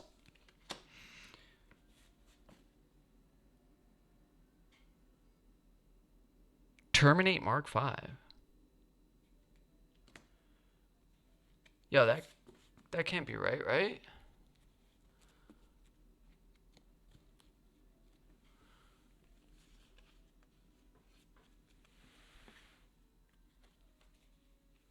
I'm sorry, I need to look through these. Is this supposed to be the terror card, terminate Mark 5? If the Mark 10 and the Mark 5 are both not on the board, discard and draw the next terror card. Otherwise, if the Mark 10 and the Mark 5 are both not on the board. What? I'm so confused.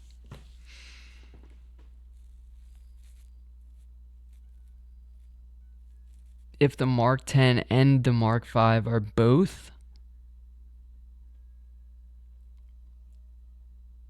not on the board, what?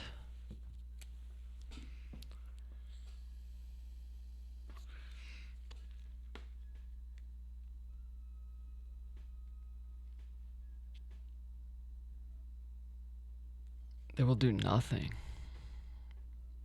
That just seems really like confusing wording. Discard and draw the next one. If the Mark 10 and the Mark 5 are both not on the board, yeah, neither I guess technically are. I thought it was the Mark 5 until it turned into the Mark 10, so technically the Mark 5's on the board.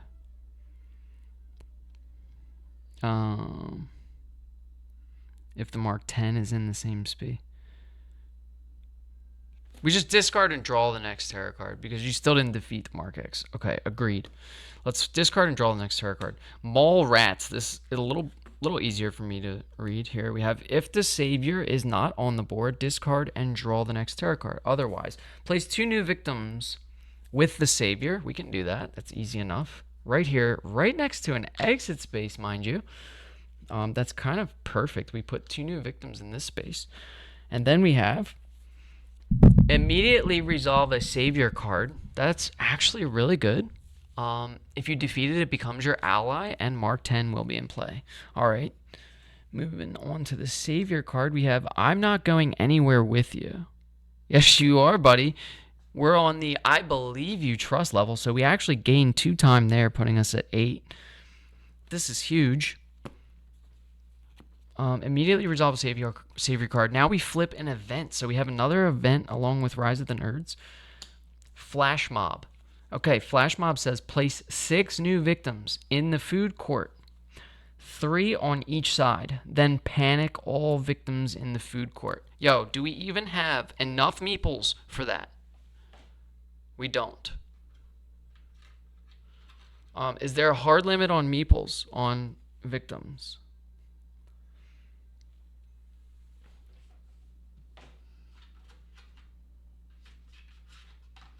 Yeah, we're out of.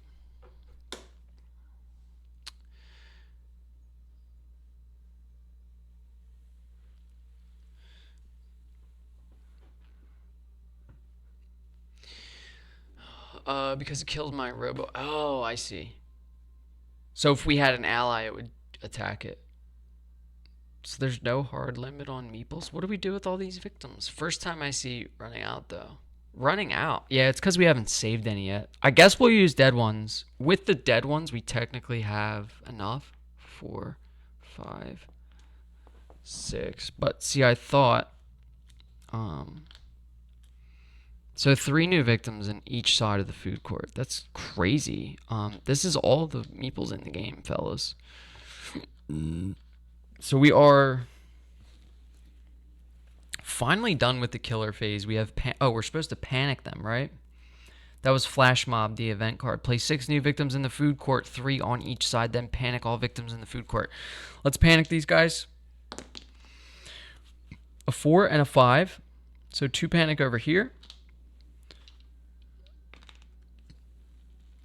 They all panic over here, and then 3 of them panic. 2 6s, they stay, and then we roll 1 more. A 2. So 1 is on the right side and 2 are on the left side of the food court. So this is kind of sketch. The guy definitely should have moved in here and killed victims. I'm seeing that now. Okay, again, I totally forgot about that space. But he's here now. So, okay, that's fine. We're just going to keep going. End of the killer phase. Then we have panic phase and upkeep phase. So all this stuff is going to slide over. 1. And then we have a Savior card being flipped. Take the top card of any item deck. There's 1 item left from military surplus or us that we don't know what it was. Otherwise, we can get a leather jacket, which is when resolving build trust action cards, you may reroll any of your dice and then discard the leather jacket to ignore up to 2 damage. Or we can get a flower box. If you have a boomstick in your other hand, you may discard the flower box to immediately deal 2 damage to an enemy that just entered your space or is in your space. If in the backpack, you may discard for reduce 1 horror. Let's take the flower box. Thank you, Savior. And we're actually going to put it into our other hand, because if he comes into our space, we can discard it to do 2 damage and get rid of one of his minor dark powers. So we have advanced AI and titanium shield here. Also, minor dark powers to remember. So lots of stuff going on. Let's get this going. That was it for upkeep. We're going to do action phase. We've got to do a sprint. We're on rolling 3 dice here, which is big. I'm so glad we didn't get any reduce or increase of horror there. So we are rolling 3 dice on a sprint. We get a single success and 2 tiers. So we spend 1 time, we go down to 7 time, and we move 2 spaces. Let's bring these victims out.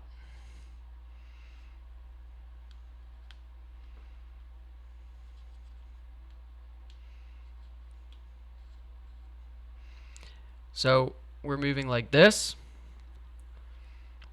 with 2 victims into this space, and then we will bring 2 victims into that space, and then we are all crowded up in that space. And we can actually walk out here.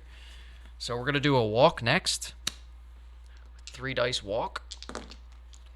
We get a single success on the walk. We spend a time going down to 6. We move 1 space, saving our first 2 victims of the board. Now, would it be a good idea to save the Savior right now? We just saved 2 victims. We can walk this guy out of here. I think it's important that we do it now, right? We also have a move 2 spaces for free. We also have a move 1 space. 2 spaces for free. We're doing that first.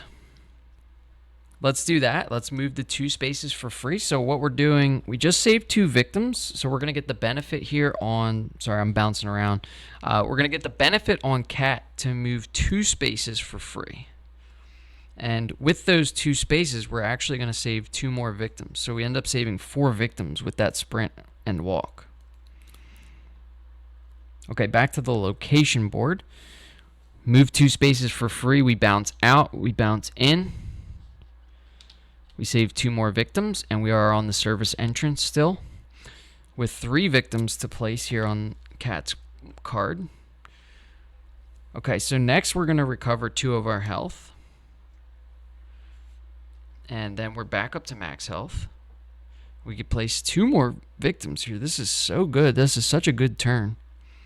We could reduce horror by 1, but we might do that with the... Oh, we can't do that with the ally. We only have 1 action cube left. So let's take the reduce horror by 1. Is it important, or do we take a guard, or do we get 2 time, or do we move a space? Do we have a walk still? We do still have a walk. If we take the move a space, we could go to... No, we can't really get to joystick heroes, so... I think what we do is we reduce the horror by 1, since we can't do it with the Savior. So we're at the 0 horror, which is awesome. And then we take the guard action card, I think. Since we're on 6 time, we could go up to 8 time again. Maybe we go up to 8 time and get a critical blow. Or a furious strike. Let's do that. Let's take the 2 time. So we go back up to 8 time. That's big. Okay, we're going to use the last action cube to move the Savior 1 space. So we can... Oh, we cannot do that, can we not? We cannot do that, right? Wait, it should have been upkeep. Those should have slid over, right? They did slide over. Oh. Can we save...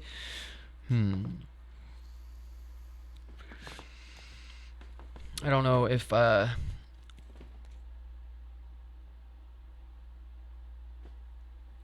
sure game is there for the... We're gonna move him 1 space, I think. He did say we could do this, right? Because that action cube moved off of that space. We can take the move 1 space and we save the ally. Now what happens? what happens when we save this guy, right? We need to find that out.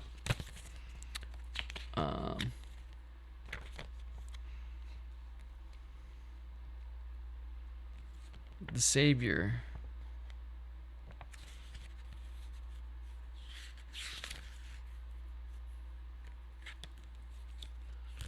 You can't 2 cubes in 1 action. I see. Okay. So we can't do that yet anyway. So then let's use this to... Well, I guess we can't do anything with it then. So we're just stuck there until the next... We can actually save him on the next action phase. So he moves back.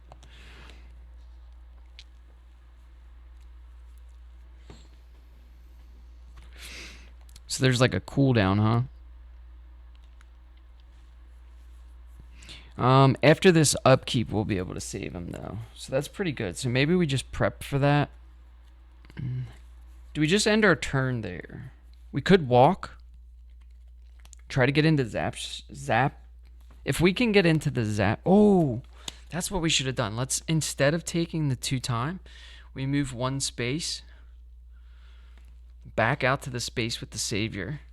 And then we play walk. We get a single success on the walk. We could pitch. We're not going to pitch here.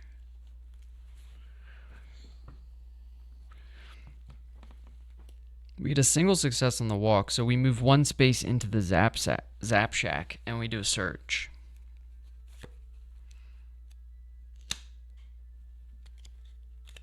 So we're down to 5 time. And when you saved, you win all remaining saved victim bonuses, and then you unlock the ultimate? Dude, next turn, I'm hyped. Let's do a search. 3 fucking tiers, you gotta be kidding me, dude. No successes. Take the top item card at your space. We're definitely taking a tier there. With no successes, we... Oh, reduce the horror. We take the top item card at our space. Alright, we're getting the leather jacket. That goes in our backpack. That's actually pretty good. Take the... Alright, so we just picked up leather jacket. Let's read it real quick. When resolving the build trust action cards, you may reroll any of your dice. We won't need to be doing that anymore, but we can also discard the leather jacket to ignore up to 2 damage. So like a free retaliate or a guard. That goes in our backpack. Pretty good. Okay. We are in the Zap Shack. We do have to increase horror by 2, which sucks, and lose 2 times. So we go down from 5 to 3 times. How did we mess that up? Let's roll a focus. We're back to rolling 2 dice. Oh, big mistake. We take a 3rd tier. We lose 2 more time. We're at 1 time. We should have held on to that. That was a big mistake.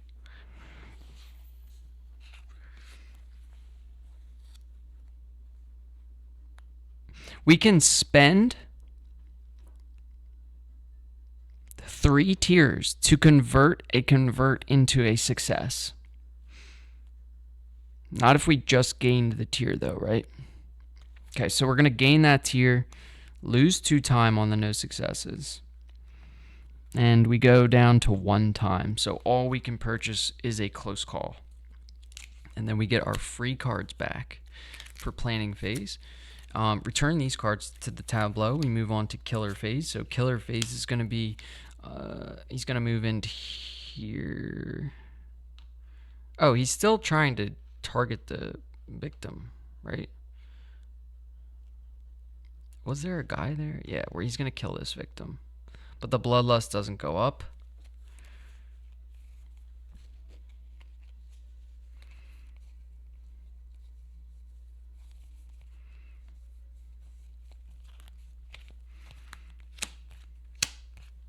Okay, the cards are back.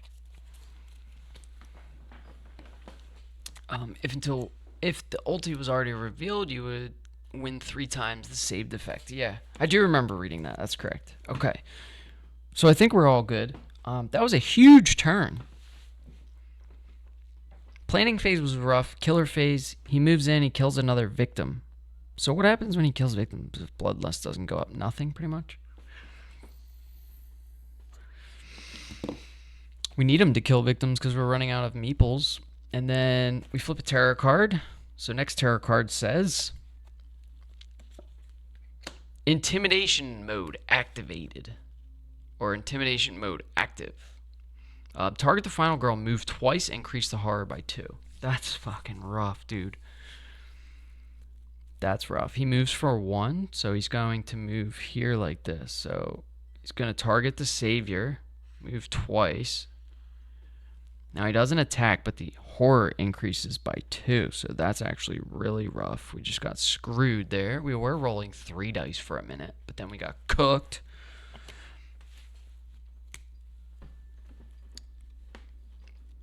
Okay, that's it for the killer phase. We have panic phase. So those 2 victims are going to panic. Because a victim did die that turn. They both panic at a 1. So they both jump over and die. Splat. That's a shame. So we have the 2 victims in the killer space. A victim did die this turn, so we have to panic these 2 victims. We roll 2 1s. They jump right off the railing space and die.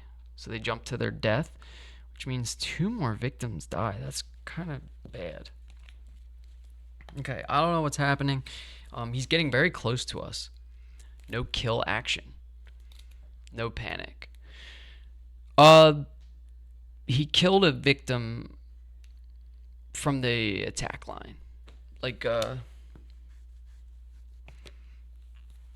the target the final girl, move, and then there was a victim and he attacked in the space. Here. And then he got the move with no attack. But then he was in space with victims, so they panicked. Okay. Yeah, no worries. And then, yo, this is the big turn here. I think we're gonna get the savior. We're gonna reveal Cat's ultimate ability. This is turning into a pretty good game. Unfortunately, 2 victims jumped to their death. So that was panic. We have upkeep. So the cubes finally move off.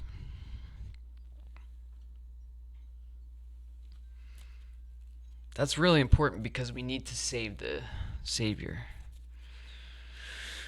Okay, and we do a savior card. Move the savior up to 2 spaces in any direction. Can we use that to get him off the board? Will a savior card save the savior?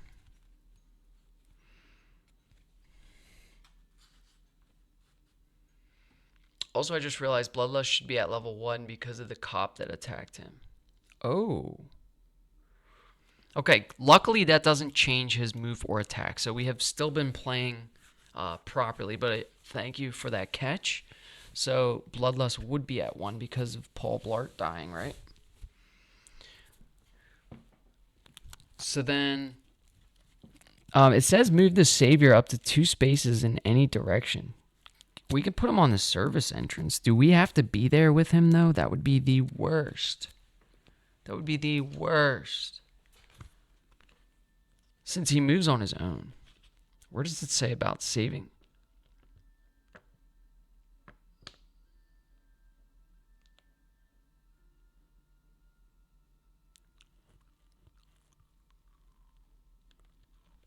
Okay, if the Savior's trust level is at his highest and he is in an exit space, he may exit the board. We're going to do that now during upkeep. Is that fair? Because it says move him 2 spaces. I mean, either we're going to do that or we're going to... Well, because of the attack, he learned to not mess with Paul Blart, the guy of... Kevin James, yeah. Yeah, the guy of the movie, Mall Cop. Yeah, Kevin James. That's his name. He's my favorite. He does stand-up, too. Don't sweat the small stuff. I love that guy. All right.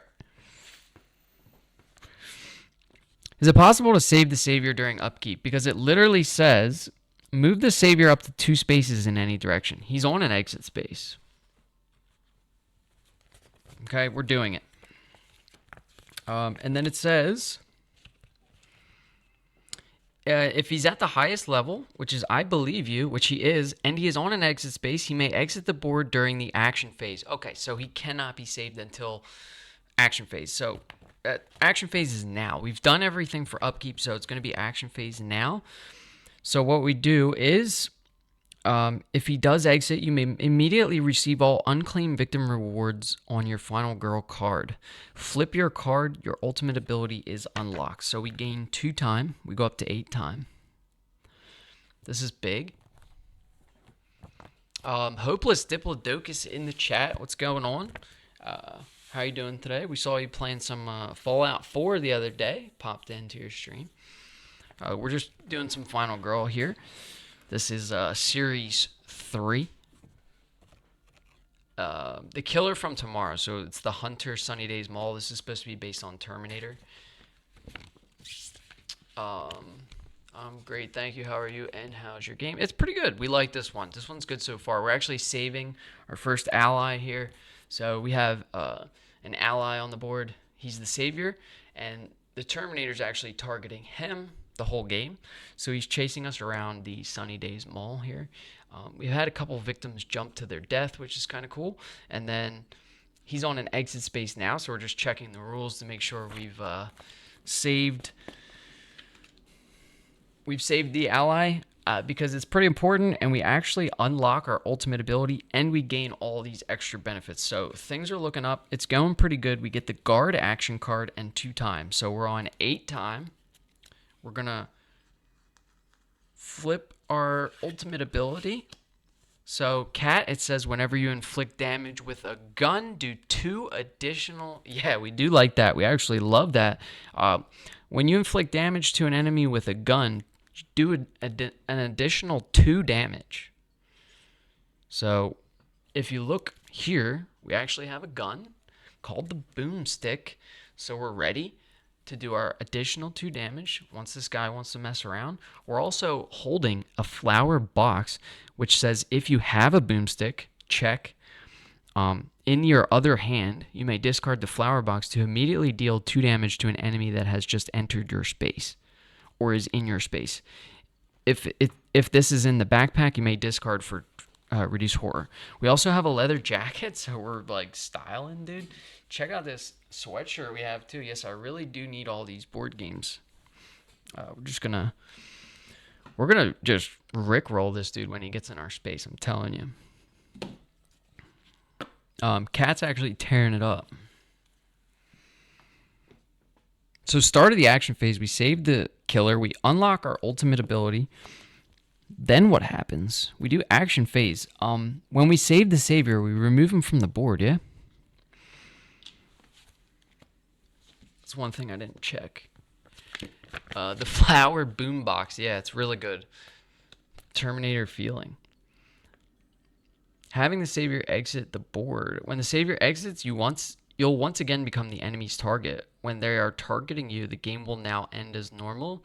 You defeating the killer or the killer defeating you. So we have moved on to stage 2 of the Sundydaze Mall Hunter feature film. So we still need to get those tokens off of him though, right?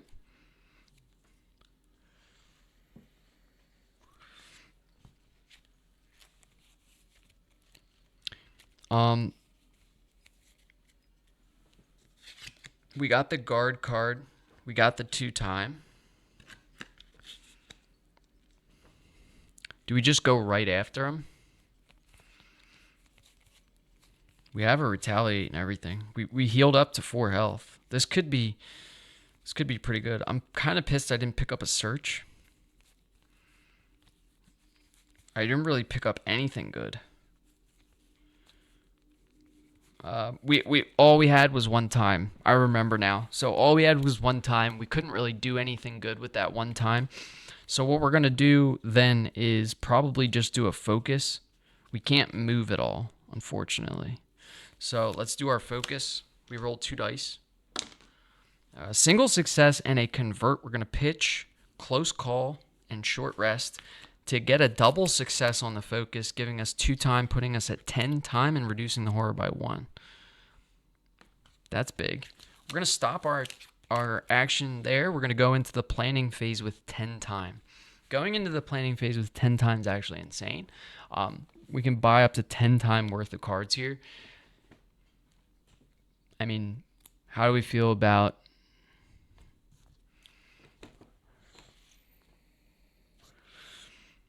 critical blow for 6, sprint for 2, search for 2.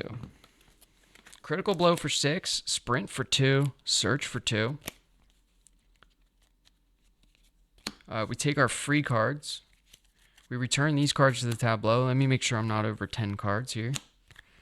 1, 2, 3, 4, 5, 6, 7, 8, 9. We have 9 cards. We're fine. Yeah, this is... I wish we had more time there. Oh, we didn't even have to pitch those 2 cards.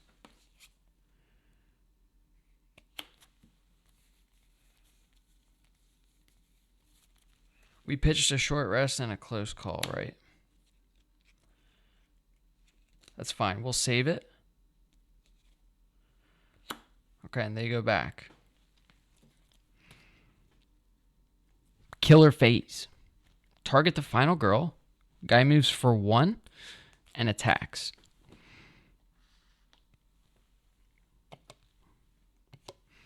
Okay, so killer is going to target the final girl, move for 1. And attack. Okay, we don't really know what happens then. We just flip a terror card. He's 1 space away from us, so we have system reboot. You've got to be kidding me. This guy has a crazy amount of health with 2 minor dark powers already. He's looking at 15, 16, 17, 18, 19, 20, 21 health, and this looks like he gets a bunch of health. So it says if the Mark V is the active killer, place an additional cybernetic parts token on the finale card token stack. If the Mark 10 is the active killer, it recovers 4 health. Yo, this is crazy, dude. So he gets that cybernetic token back?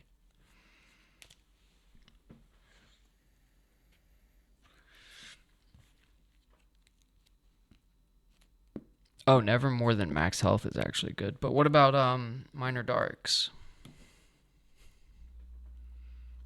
Just Ratchet Lady can heal above health. Oh, that's so true. That was super annoying, dude. I'm not gonna lie. That was one of the most annoying parts of the asylum. She was just healing forever. I hated it so much. So what do we do here? It says the Mark V is the active killer. Place an additional cybernetic parts token on the finale card. That kind of sucks. The Mark V is the killer, right? So we got to put another cybernetic. That's fine. We're going to boomstick this dude. As soon as he comes into our space, we discard the leather jacket. Or, sorry, we discard the flower box to do 2. That gets rid of 1. And then we're going to blow him off of a space to try to do 4. Yeah. You'll see. It's going to be big. Victims won't follow us into the killer space, though, so we have to walk alone here. Okay, that was it. Then we have Mark 10's the killer. He recovers 4 health, whatever. Panic phase. No victims died. No victims died. Correct. So then we have upkeep phase. Boy Jr. is no longer on the board. I guess we can get rid of that. And we can bring this Mark ally guy down in case we do end up using him. Okay. So I think we're set now to start doing actions in the action phase. There was one other thing that we were supposed to do during upkeep, save your card, but I think since he's off the board, we don't pull those anymore. Let's do a walk. No, let's search.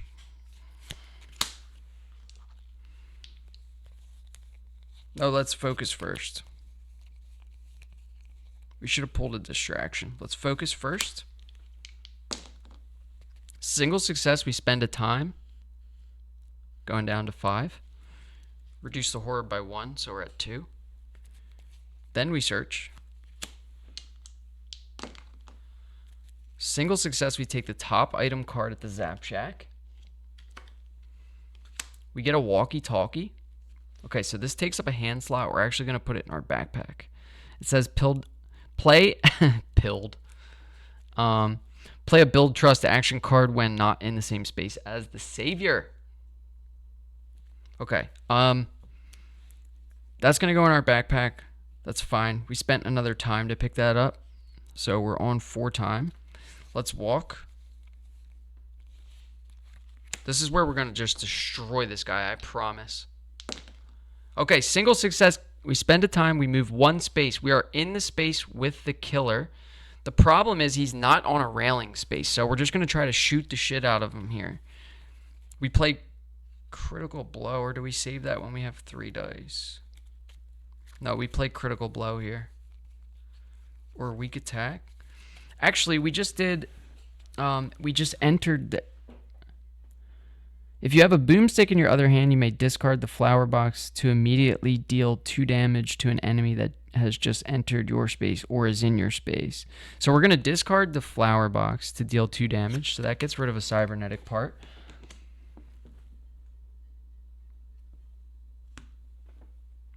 What do we do with the cybernetic parts that we got rid of? We just put them over here. 1. Okay. We use the flower box there. Oh, and the bloodlust goes up. Okay, so we reveal minor dark power then. Minor dark power is getting revealed.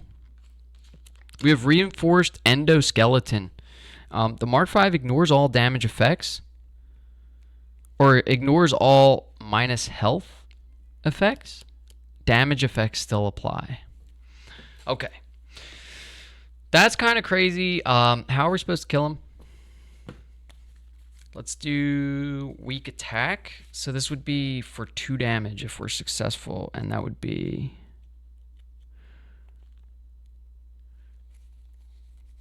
another cybernetic part. If we get a critical blow though, that's 2 cybernetic parts. So we might be really lucky here. Let's do weak attack first. Okay, we're rolling for a weak attack. Okay, a single success and a convert. I'll take it.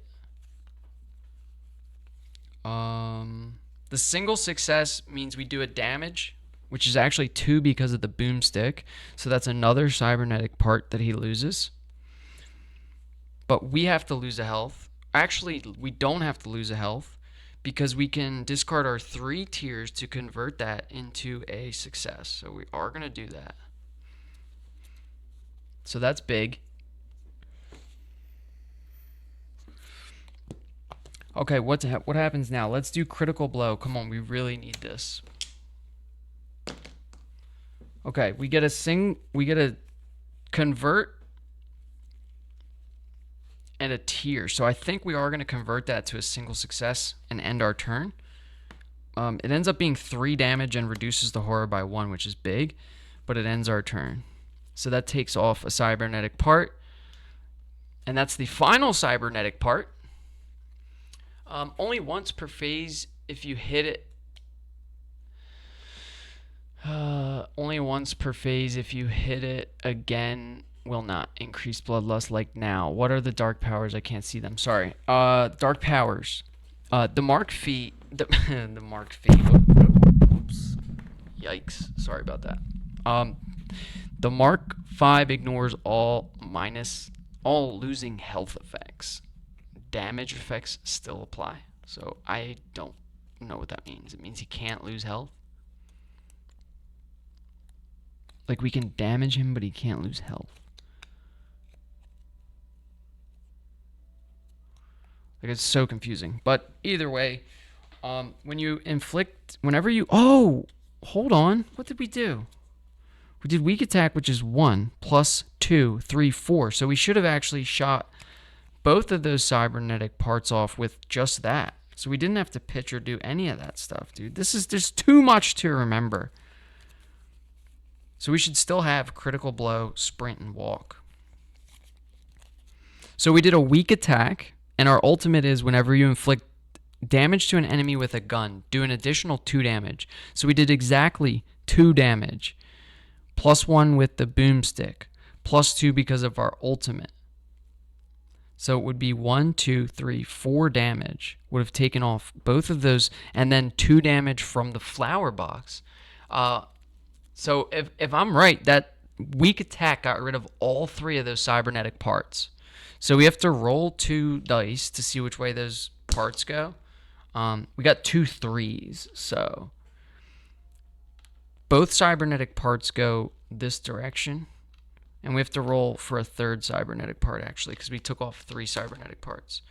And we got a 5. So then a 5 actually stays. No, it goes into the Zap Shack. Okay. I don't think we have time to build the Mark 10. So I really just want to kill this guy. I really don't. I have darts in like 2 hours, so there's no way I'm going to get through this. So I'm just going to keep playing. And the left minor dark power is health, right? Is just health. Yes, titanium shield. Sorry about that. I know you can't see the whole board and everything. Unfortunately, I can move this down though. Oh, you wanted to read the advanced AI one. Whenever bloodlust increases because the hunter inflicted damage to you or an ally, increase bloodlust an additional time. So he didn't. We damaged him. He has not hit us yet. Sorry, I was... You're almost at the end, honestly. Okay, yeah, I got to get this moving on. This has actually been 2 hours and 22 minutes, which is wild. And I also have to edit and cut a lot of stuff, so it's... The shorter the better, but this is a lot of rules and things.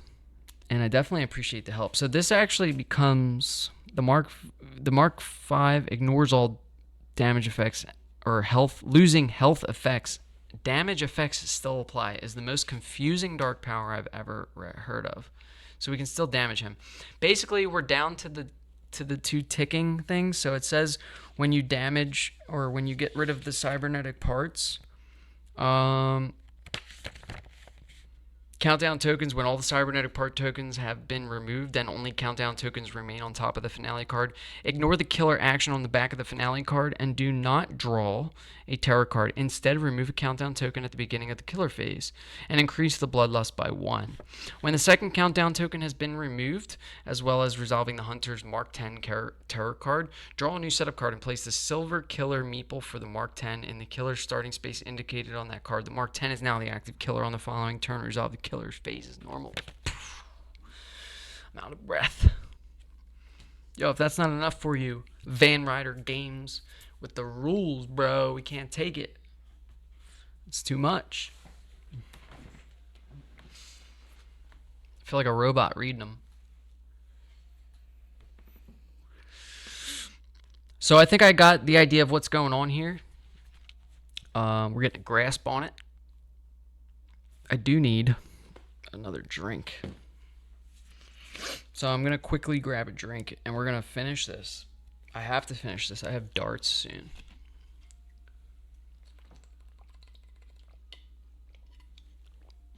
But when I come back, we should go into planning, right?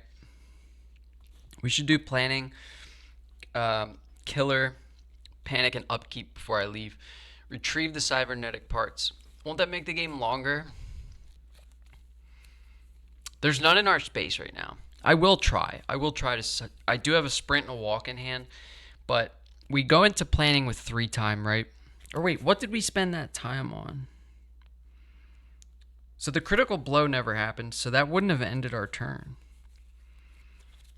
So okay, I know this has been super confusing. No, it will help you have a robot ally. Okay. I know this has been really confusing, but I had to move some stuff around because I realized that with Cat's ultimate ability, we actually do 2 extra damage. So we got rid of all the cybernetic parts from 1 weak attack, along with discarding our flowers, is a total of 6 damage. So we got rid of all of his cybernetic parts in 1 turn. Bloodlust went up by 1.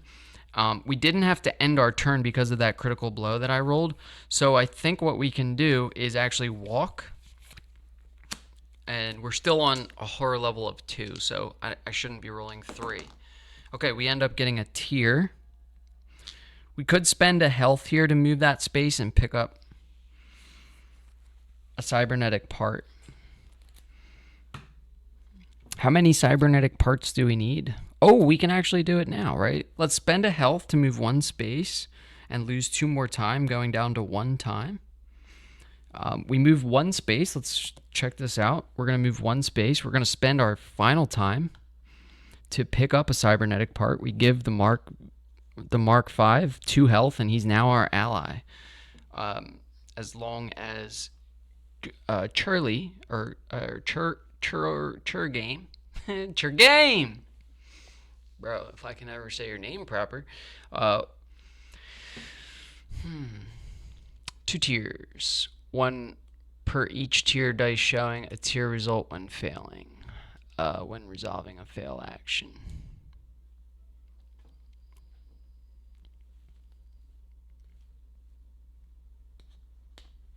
Oh, we get 2 tiers, bro? I've been playing it as 1 tier the whole time. Yo, that's kind of crazy. So we get 2 tiers. We move a space. We spend our final time to pick up a cybernetic part. We end up giving the Mark V ally 2 health, correct? So he's now our ally. We have an ally, but the killer is not revealed yet until 2 more upkeep phases, which is kind of crazy.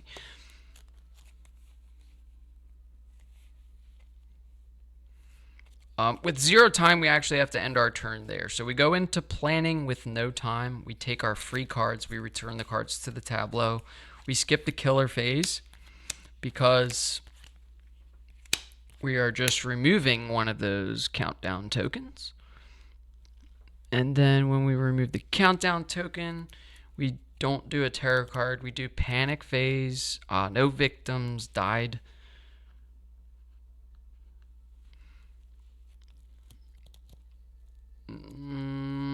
Upkeep phase.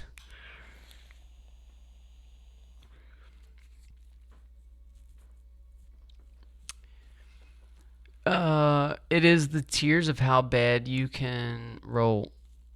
One time I got 5 tiers off a single roll, so it is very on point. That's awesome.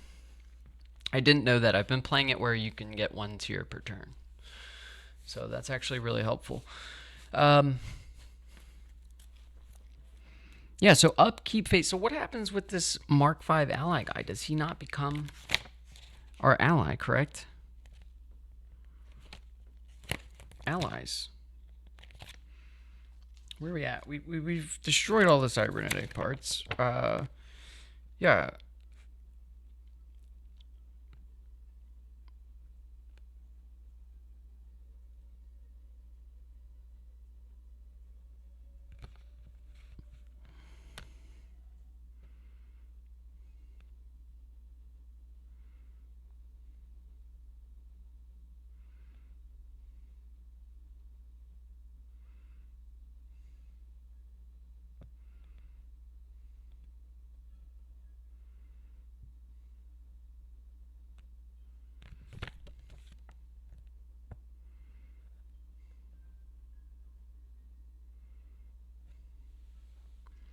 Okay, so one thing I did wrong, it says, after he's been defeated, you may begin reinstalling them on the Mark V to repair it. While in a space with the Mark V, you may spend time to flip 1 cybernetic part token in your backpack and place that many health markers on the Mark V ally card. The first time a cybernetic part token is flipped, it also place the Mark V ally card in your play area along with 4 action cubes. The Mark V is now considered an ally. If you have additional cybernetic part tokens, you may make further repairs in the same manner. Spending time. We got you, bud. That is awful. 5 dice and no successes or partial successes. It's true. I think 5 dice is the most I've ever rolled, and I ended up getting like all converts. I've definitely done it before. It's on YouTube. While the killer and me had 1 health remaining and resolving a weak attack. That's the worst, bro. I know the pain.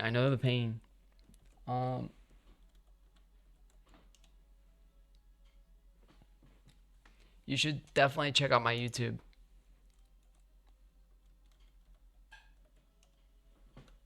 All of my YouTube shorts are just horror rolls that went to shit.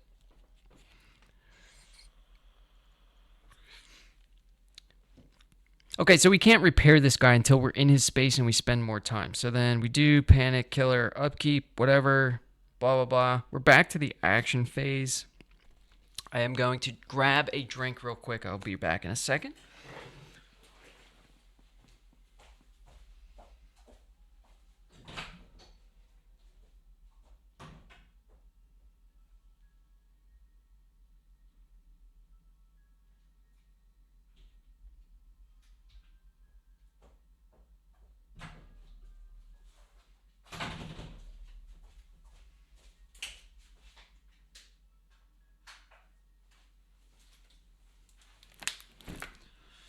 Okay, we absolutely have to finish this because it's 4:15 now and I got darts soon. So we're going to keep going.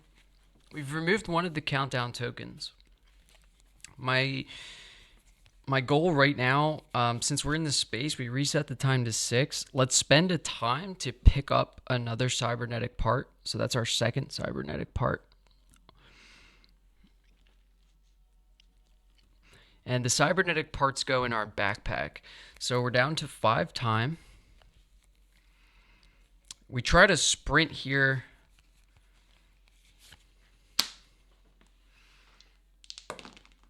We get a single success and a convert. We pitch, short rest, and walk.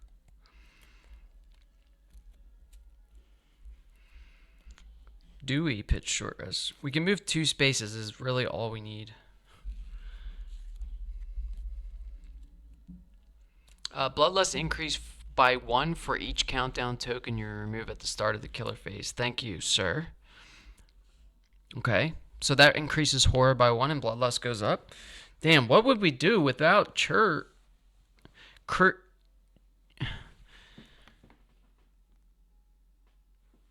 game, bro? What would we do without this guy? Okay. I think we just take that single success. We move 2 spaces. We pick up that final.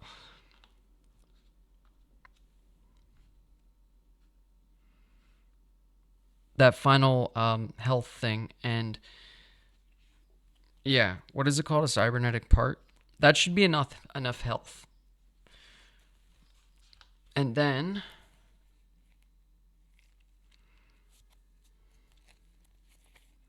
we end our turn there. We do planning phase with 3 time. We take sprint and close call.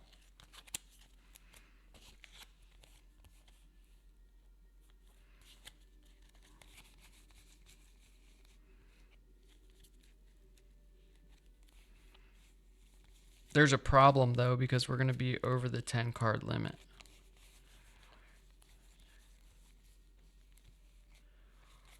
So then we just leave a focus, right? Sprint goes back in the tableau.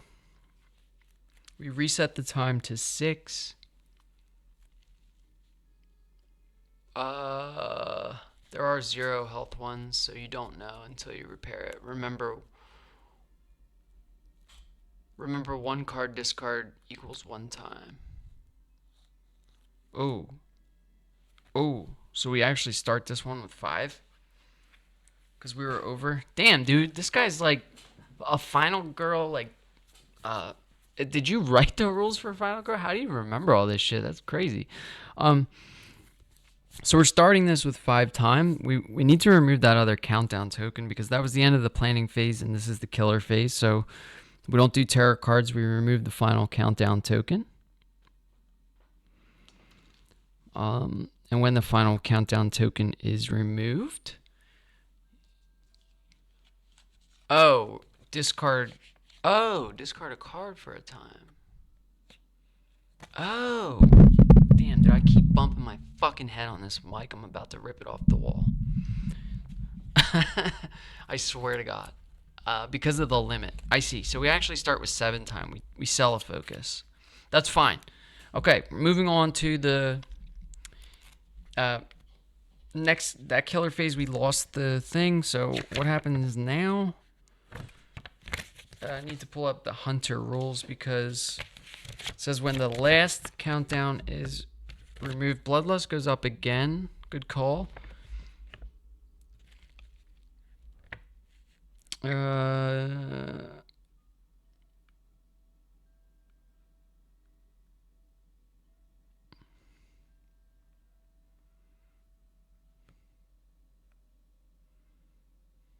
Draw a new setup card and place the killer meeple for the Mark 10 in the killer starting space indicated on that card. The Mark 10 is now the active killer on the following turn. Resolve killer phase as normal. Bada bing, bada boom. New setup card. I do it with short rest a lot. If you don't like a card, it's a great way to having time to purchase other things. Yeah, that's actually super useful. Thank you. I didn't know we could do it if we were over the card limit, though. I thought you had to do it during the action phase. So, next setup card says,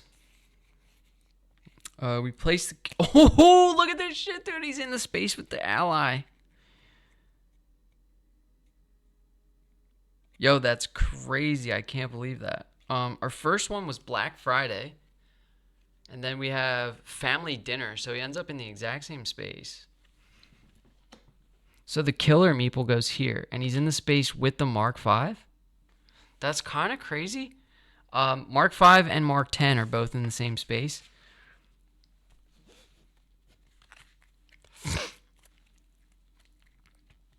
So what the hell do we do now? Panic phase, upkeep phase, nothing pretty much.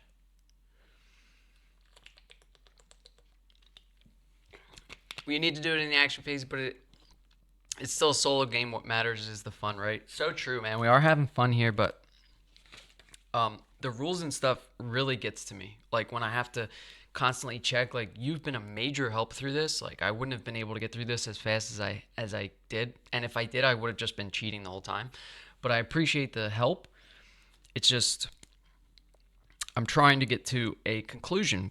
I don't even care if Kat loses. I mean, I think she's set up to win, but I've got to get to the end of the game here. It's been a 3-hour stream, which is probably pretty normal for a board game, but I have a little darts competition to go to, so. So the Mark 5 and the Mark 10 are in the exact same space. We can give him his health, right? Which is damn near a lot, man.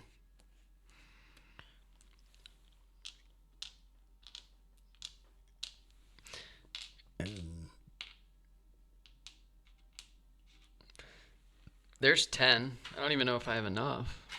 Oh, I have enough. 11, 12, 13, and 14. So that's 14 health, right? 3, 6, 9, 12. No, that's 2, 4, 6, 8, 10, 12, 13. One more health. And then he's got 2 minor dark powers. Yeah, he's been really helping me with the rules and stuff.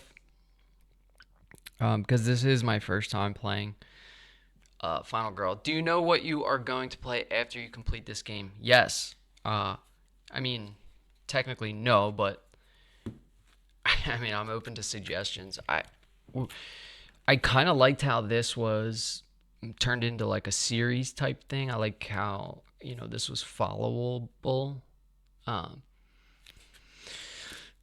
Definitely open to suggestions. We have this whole wall of board games behind me here, so pretty much anything you see there.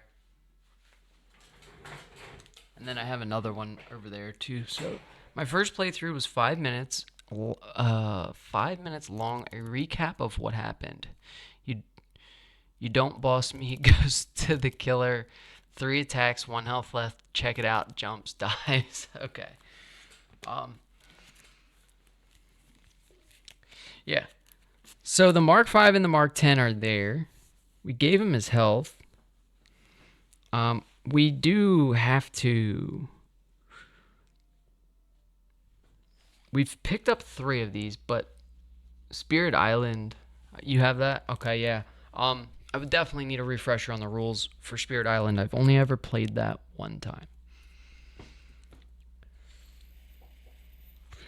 I know it's a lot of people's favorite solo games. That's the other thing is the game has to be solo unless you want to play it with me, Hopeless Diplodocus. I would definitely be down for that. If it's something that we can cross like multi-stream, like stream together, I would totally be down for that.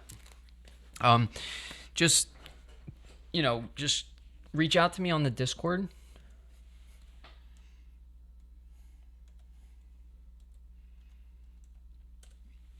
And we could set it up. We can stream something together after this series. Even in between the series, I do plan to finish this, but doesn't have to be right away. There's a cool TTS table that has all content. Yeah, and now it's 4:30. TTS table, tabletop simulator table that has all the content. Oh, yeah. See, tabletop simulator to me, I haven't tried it yet. I do play a little bit of BGA, but it feels more or less like a video game. I like the physical stuff. What do we do, man? We got to get this guy back together. We're going to start repairing the Mark V. Since he's in the space with the killer, he can start attacking. He's got free damage. We got to get rid of that advanced AI. Bloodlust because Hunter inflicted the damage to you or an ally increased Bloodlust an additional time. So why did the Bloodlust go up? It went up because of... and yeah, definitely Hopeless Diplodocus. Let me know if you're open to that. We could play a board game. We could... I don't know how to... We could... Multi-streaming, I think it's called. I don't know. I've seen it before. We can definitely figure it out. Should we try to move a space here? Let's walk.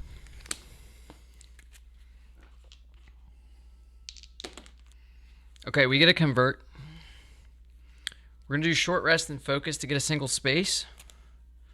So that we're in the space with the Mark V, we can start repairing him. The victim won't follow us into the space with the killer, unfortunately. So, yeah, that would be cool. I think we should do it. Definitely reach out to me on the Discord if you're down for that.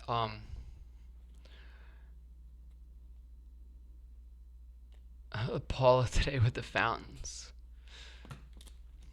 How do we start repairing this guy?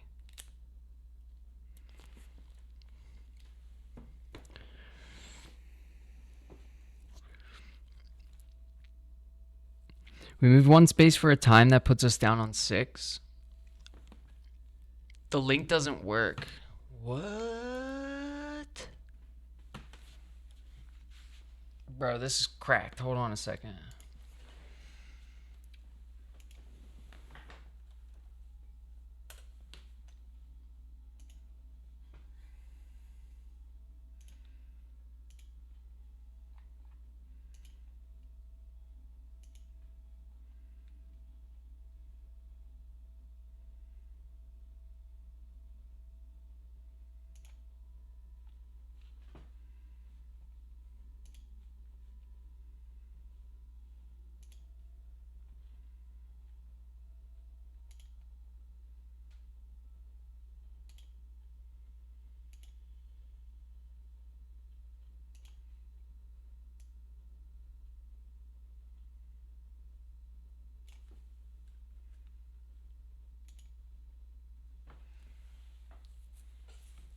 Yeah, obviously. Yeah, now that I'm reading it, I'm an idiot. I mean, look at it. It says your Discord link. Like, what is that? Let me try it now.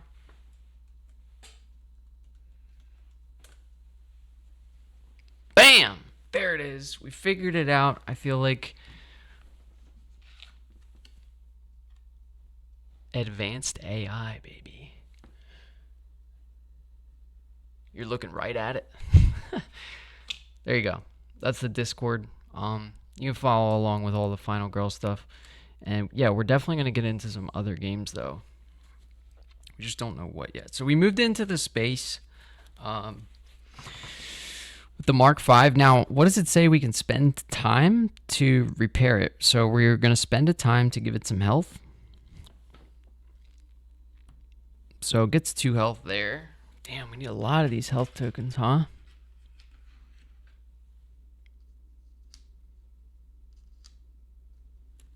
Okay, let's find out if we get some more health back. We'll spend another time to repair it again. I have no way of zooming in on this. Maybe the cards. Yeah. Okay, we're going to find out if we... 2 more health. That's pretty good. 1. Dude, I'm officially out of hearts.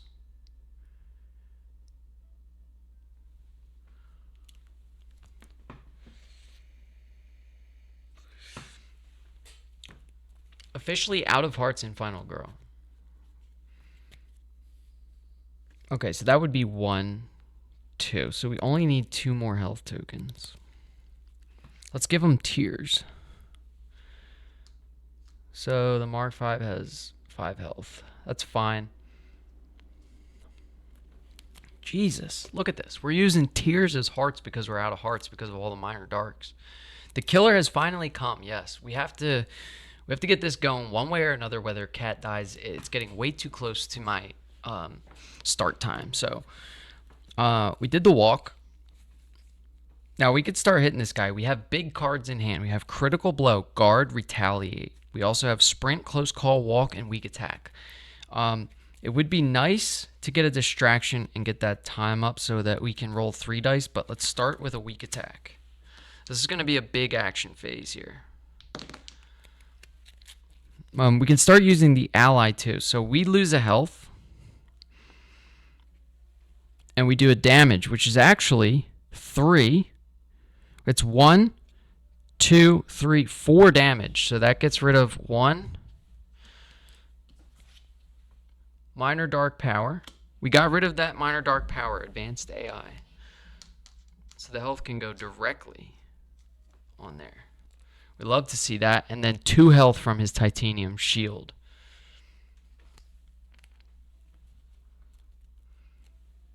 The killer has some because of this. Has health tokens. The killer has some because of this. Has health tokens that is ×5 in the killer section tokens. Bloodlust increases 2. Bloodlust increases right now when we damage the killer. I thought it was just for the cybernetic parts.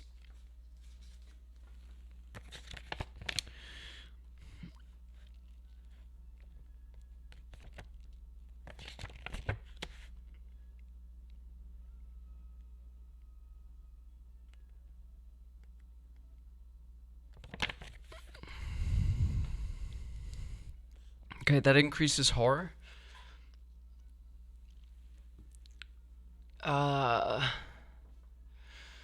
Always when it damages dealt. Okay, thank you. It is learning and being better. Gotcha. Alright, we're gonna do we're just gonna whack the shit out of this guy. We're gonna do critical blow here. If this lands and we get a double success, it's actually like 6 damage, so that's big. I would just be happy to get rid of his titanium shield. Once per phase. Yeah, we just did weak attack first, so it won't go up anymore, which is really good.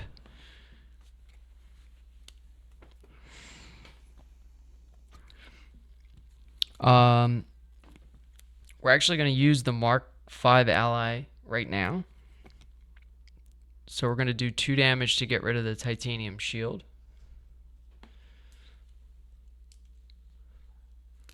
Yo, you love to see it. That's gone. Boom, we're just taking this guy away. We have stuff we can do. We're gonna drop our critical blow. We've already dropped it. Let's roll.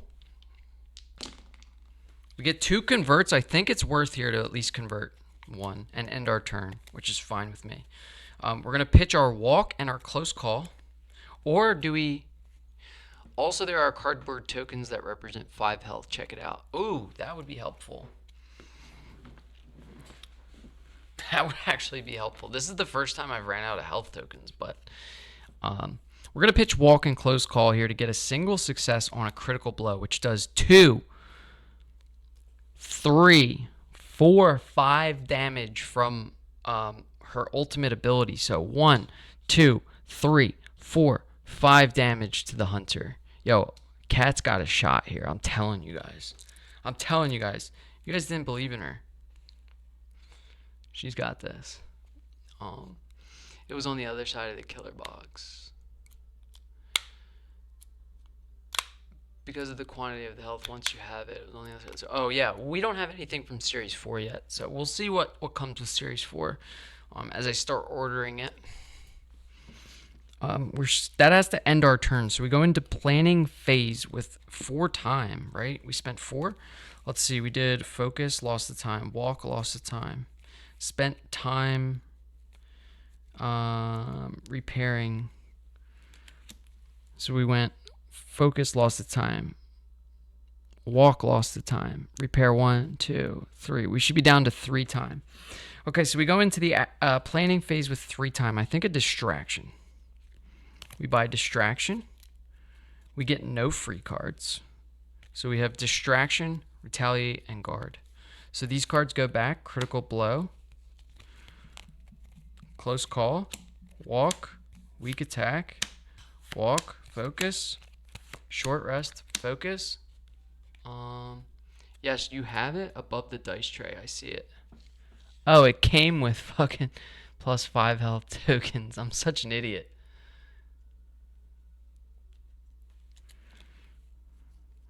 Yeah, right there. Health times 5. Sure game, bro. Look, there's 3 of them, 4 of them. Oh my god, there's plenty of them. Okay. We got that sorted.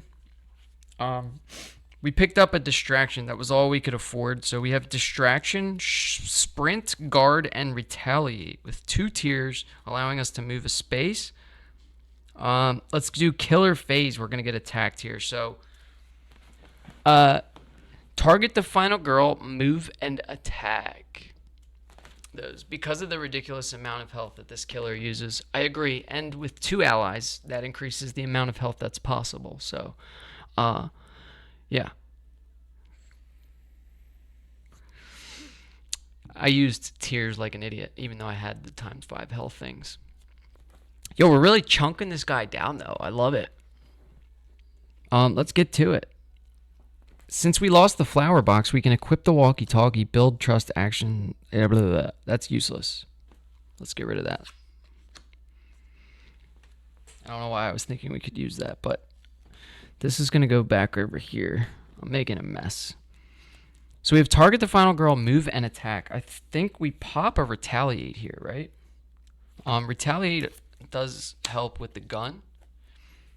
It would be nice to do a double success here. We get a single success and a convert. We may convert this. If we pitch, sprint, and guard, we do 2, 3, 4, 5 damage back. No. I think we take the single success. Yeah, we take the single success. We hold on to those cards. We reduce the damage from the attack by 2. Okay, so that takes it down to 0. So we take no damage, correct? And then we do 1, 2, 3, 4 damage back. So we take 4 health off of the Mark 10. Yo, we're chunking them down here with this retaliate. That was good. We're going to flip a terror card, so this is trouble. Because of the bloodlust increases. Okay, thanks for that again. Seriously, the bloodlust would have never gone up if Sure Game wasn't here. I'm telling you.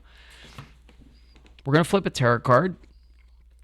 The Hunter Mark 10. Okay, this is the one that we had shuffled in earlier in the game. So this says, if any effect causes this card to be discarded, resolve this card's effect before discarding. If the Mark 10 is the active killer, it immediately shuts down. Increase bloodlust to the top of the track. Place any remaining cybernetic part tokens in its space. Place its dark power card underneath its ally card. Leave any minor dark powers in them as the Mark 10 will inherit them. What is happening, dude? That's way too much. If the Mark 10 is the active killer, or sorry, Mark 5, it's not. It immediately shuts down increased bloodlust. To the top of the track, placing any cybernetic part tokens in its space. Place the dark power card. I don't think we do that. If the Mark 10 is not on the board, discard the remaining countdown tokens. Draw a new setup card, place the Mark 10. Discard any remaining tarot cards and reveal the finale. That's the most important part. Why didn't we read from the bottom up, boys? Let's do it.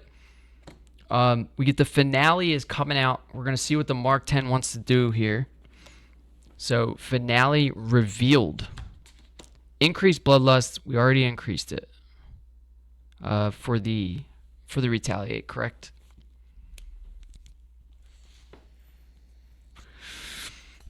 Okay, so new killer action. Attack line right there. Pretty sketch. Recover health. Target the final girl. Move and then attack. When revealed, put the bloodlust to the max. So it goes 1, 2, 3, 4. Horrors increased by 2. We're still on 6. Oh yes, you needed to discard the dark power when you defeat the Mark 5.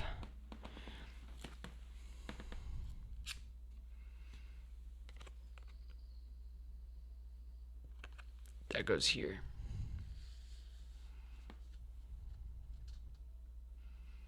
It inherited its power. We love to see it. We love to see it, boys. Look at that attack line, though. Recover a health, target the final girl, move and attack. We might just get cooked here. Let's see. I need to discard this. It's bothering me.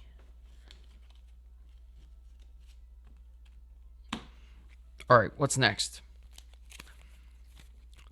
We revealed the finale. It's Relentless Pursuit. It's kind of scary. So that's the end of the killer phase. We have panic phase, no panic, no upkeep.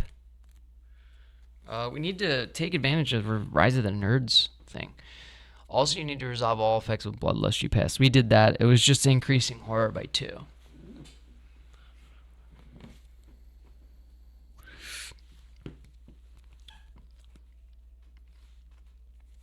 Okay, let's do... We don't have anything. We have guard distraction. Let's do a distraction. I don't think sprint's going to help us. I want to stay in this place and battle it out. We get a single success and a convert. We're not going to pitch these 2 cards. Are we? That would increase horror by 2 and give us 2 time. Let's take the 1 horror and the 1 time. So we go up to 7 time. We end our turn there. We go into planning phase.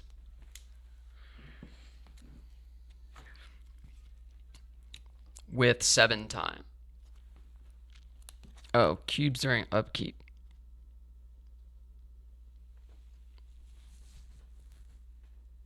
I think it was 1 horror, cubes during upkeep. We did 2 horror. That's fine. If it was 1 horror, it would have been here. But either way, we're only rolling 2 dice. So we're nearing the end here. Cat's going to either lose and be dead for good, or we're going to kill this Mark 10. I got faith. We have 7 time. We can take a critical blow for 6. And we could sell sprint for 1 and take a guard for 2. And then we get our free cards, which is a lot of cards. 1, 2, 3, 4, 5, 6, 7, 8. That puts us at 9. Then we go to killer phase. Let's return these to the tableau real quick. Bam. Bam. Retaliates back on the board. Killer phase, we have resolved the killer action. Recovers a health. Targets the final girl, moves, and attacks. We're getting attacked for 5 here. That's trouble. That's big time trouble. Let's discard the leather jacket to ignore 2.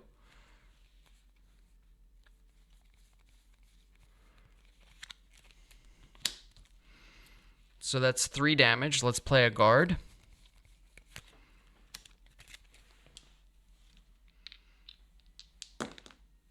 We get a convert. We pitch 2 focuses. That reduces the attack by 2. We take 1 damage. What do you guys think?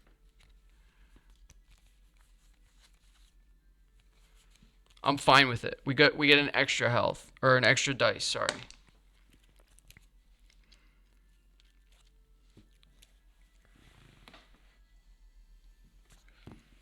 We don't do terror cards anymore.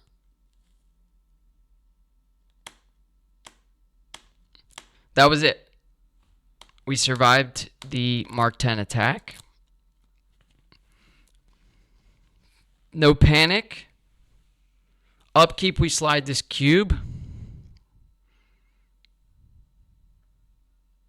Dude, we could actually have him attack the Mark 5, right?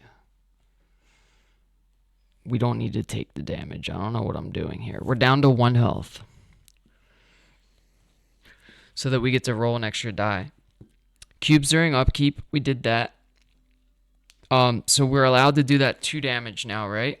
So let's do that first in this action phase. We do 2 free damage from our Mark 10.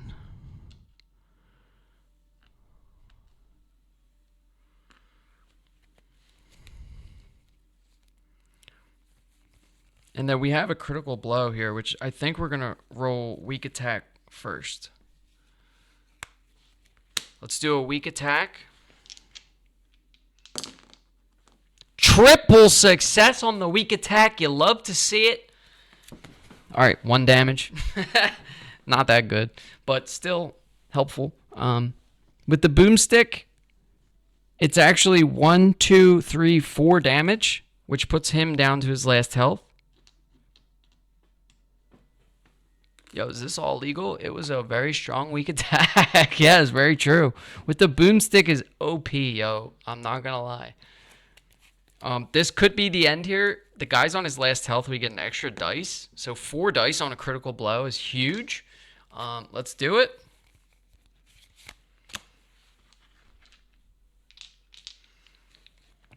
Drum roll, please. We get a single success and a convert. We pitch walk and short rest for a double success. We do 3 damage, reduce horror by 1. 3 damage meaning 3, 4, 5, 6 damage. Cat is so strong with her ultimate ability. What actually happens here? Let's figure it out, yo. Did we kill the Mark 10? As long as we get Chur Games approval over here, everything is legal so far. What we've done. Reveal the final health token, he says. He says reveal the final health token. We're going to reveal the final health token. Did Cat kill the Mark 10? Let's find out now. We're going to flip it. The guy comes back to life with 2 fucking health back. You got to be kidding me, dude.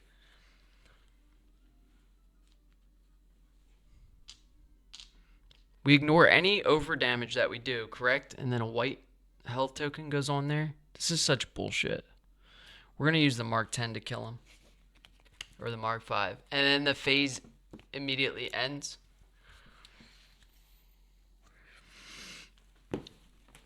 Yeah, so good with these little rules that I always forget about. 2 health back.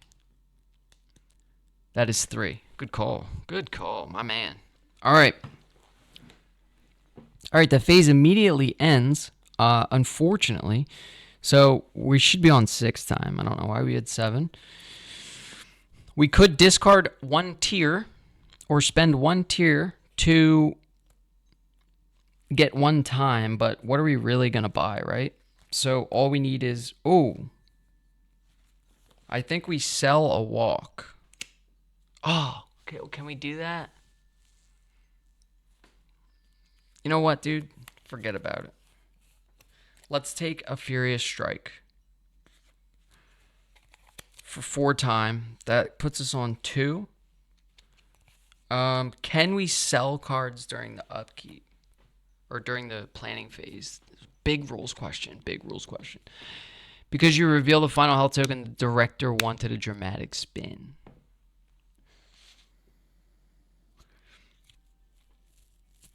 Dude, I don't know how much more dramatic I can get with the final health reveal, dude. I can't believe he got the health back. It's crazy. Give me a moment. Appreciate the rules looking up and things. If we can sell cards in the planning phase, I would like to pick up a Retaliate here. If we can't sell cards in the planning phase, then I don't really give a shit. We're going to have him do damage to the Mark 5 anyway.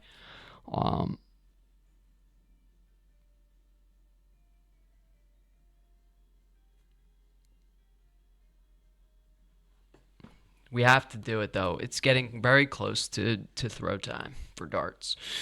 It's first night of darts. So big game, big game.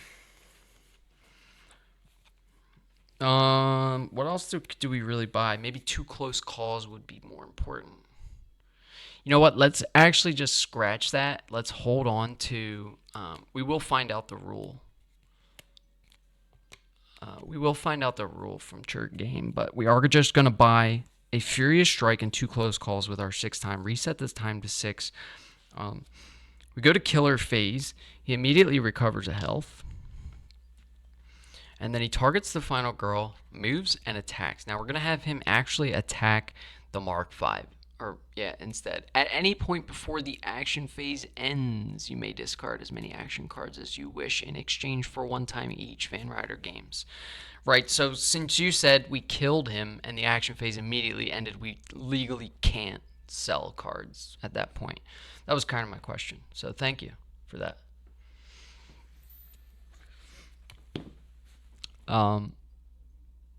Let's do. Oh, we have to put these back. Put them back. Put them back. Put them back as fast as we can, because we gotta go. Okay, Killer Phase. He recovers a health. He targets the final girl. He attacks. We're gonna have him attack the Mark V here. So he's actually doing 5 damage. 1, 2, 3, 4, 5. That's fine. He kills the Mark V. This would have been here. Mark V's done. I think he saved our life, though.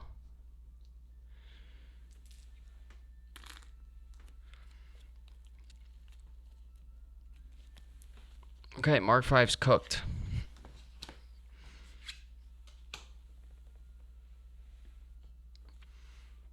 I have the rulebook PDF version at hand. Also, a lot of playing this game. I love it. Yeah, I know. I can tell that you know the rules way better than I do. Obviously, you've definitely played a bunch. I would, if it wasn't a solo game, we could definitely give it a shot. But it is a solo only game. This is super fun. We love Final Girl. Except when we're getting our ass kicked, like when this guy gets 2 health back and all of a sudden we have to fucking kill him again. Which feels like, I'm not gonna lie, the 10th time we've killed him because he did the cybernetic parts. He got recovered 2 health on the final health token. I mean, it just seems like such total bullshit to me. But, yeah, we're gonna, just get a little tattoo of a tear here for Final Girl.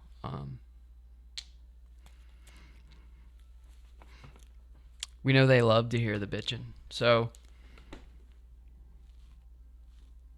okay, we survived the Killer Phase. The Mark V did not survive the Killer Phase. We have Panic Phase. We have Upkeep Phase. So let's take the Mark V off the board. He's dead. He's gone. He's out of here. Boom. Okay. Back to the action phase. Upkeep phase. Nothing really happens during upkeep anymore, right? We're all good. We're rolling into this action phase. I think we're going to do it here. We should be rolling 3 dice, correct? Not 4.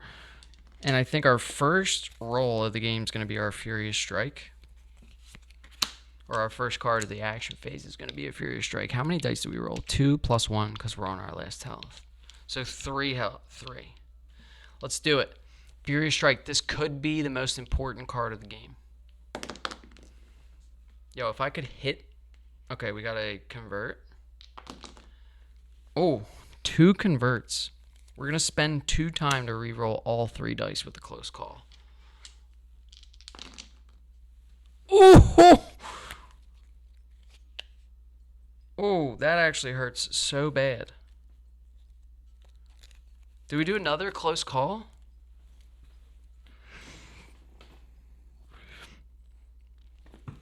If we do another close call, we can still pitch, guard, and walk.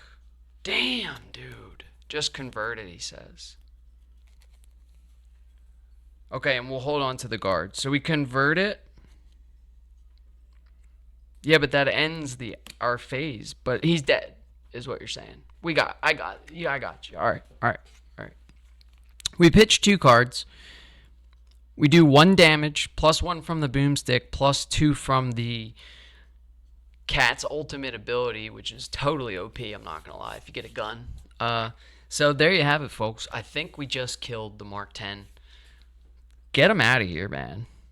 3, 4, 1, 2, 3, 4 damage. So that would be 3 total. Math is fun when on your side. Did we win, dude? Was that legal? Would you consider this a win, or did we fuck it up? I'm calling it a win. We're taking it. Cat's alive. She's a survivor. We're going to add her to the list. We could do that now, actually.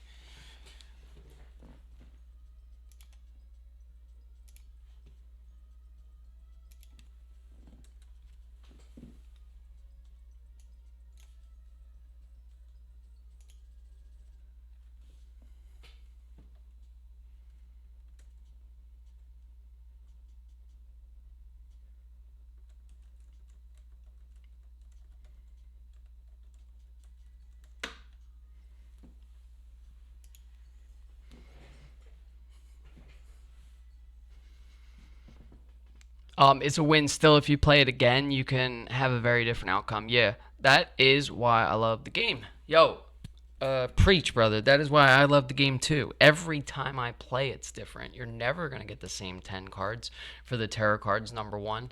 You're never going to get the same setup card. There's 5 different setup cards. There's event cards. Everything throws a wrench in the game. That's why I like it. I mean, every time you play, it's going to be different. It's never the same thing over and over. That's what we love. And we adapt to try to adapt and overcome to what hits us. Sometimes we lose. Sometimes we win. This time we won. We have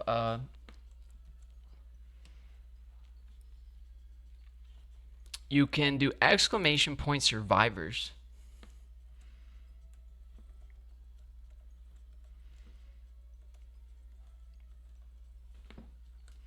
In the chat to see who all survived so far, and I think there is 1 or 2 missing there, but we added Cat for the Sundydaze Mall. So that's going to be it for today. When you want a challenge, I recommend Shriek feature film. Is that a new one? We don't have anything from series 4 yet, but we will be ordering that stuff, and it will be here soon because we are going to continue this series.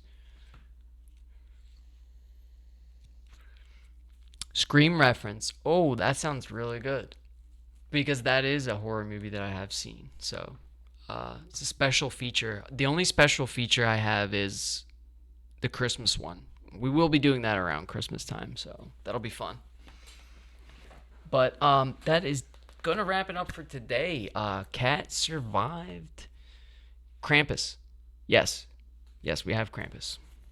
Krampus is a good one. Mrs. Claus, yeah, we're gonna play that one around Christmas. So that one's coming up soon, actually, in December. So yeah, we'll be doing the rest of Series 3 into Christmas. Great stream. Good luck at darts. I think that's what you said. Yeah, we're playing darts tonight. We got the first darts league night starting tonight. So gotta get there soon, actually. Good luck with the elves. They are annoying. Yeah, I gave the Christmas one a shot one time, and I have absolutely no memory of it. But now that you mentioned the elves, it's coming back to me a little bit. We'll see when we get it out, though. It should be fun. Overall, this was a success. Definitely a shout out to your game, man. We would not have been able to do any of this, I don't think, without you here helping with the rules and such. So definitely appreciate it. Yeah, maybe we'll see you next time too. With I don't know which one's next. We can actually check and see. The next one we're gonna do, it might not be this week. The next one is Hell to Pay. Hell to Pay is the feature film. And then we have Falconwood Files and the Marek Murders and Don't Make a Sound. And we're missing some character packs like Grandma's Grudge and stuff like that. And then from Series 4 so far, we have Bad Times at Buddyland. We'll be getting that. And then we have a Rotten Harvest. Never win this killer. Yo, count this as a win for you, because I feel like, you helped enough for it to be your win. There would have been so many things I would have forgot. There's no way I would have got through this without your game. So, and Hopeless Diplodocus, thanks for stopping by. We should definitely do that stream together. If you pick the game, do you have any of these games? I mean, I've got millions of games. Or just name the game and we could play it.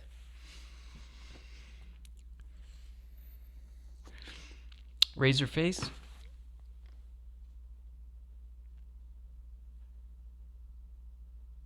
Held to Pay. Doesn't say Razor if it's Razorface. Held to Pay is the feature film. I don't know if. Yeah. Yeah, Held to Pay probably is Razorface. So that's what's next. Yeah. Yep. Yeah, so we'll be doing that next. And yeah, reach out to me on Discord if you guys want to do a stream together sometime. That would be fun. We could play some of these other games. I'm trying to get a little bit more of a variety in the board game stream going out there. But right now we've just been hooked on this little Final Girl we got going on. So, Chica Finale. That's what's up. Wingspan. If you want to play Wingspan, I'm down to play Wingspan anytime. I could play digital. My name on digital is Eagle55. So first reach out to me on Discord so that I have the time. I don't like the asynchronous games where we take a turn every 3 days. That's irritating. I would rather just, play. I have all the expansions, and I think on the digital Wingspan, when you invite a player, and as long as the inviter has the expansion, then everyone gets to play the expansion type deal. In Spanish, they leave it as Final Girl because the trope is called like that. Okay. So we just say Final Girl. We don't say Chica Finale. That's fine. Yeah. But yeah. Yeah, we could play Wingspan. I'm down. I have all the expansions. I have the nesting box like a true loser. So yeah, if you got Wingspan, I would be so down for a multi-stream. Like we could stream it together, or we could just play however you want. Digital, whatever. Doesn't matter to me. I think that would be fun.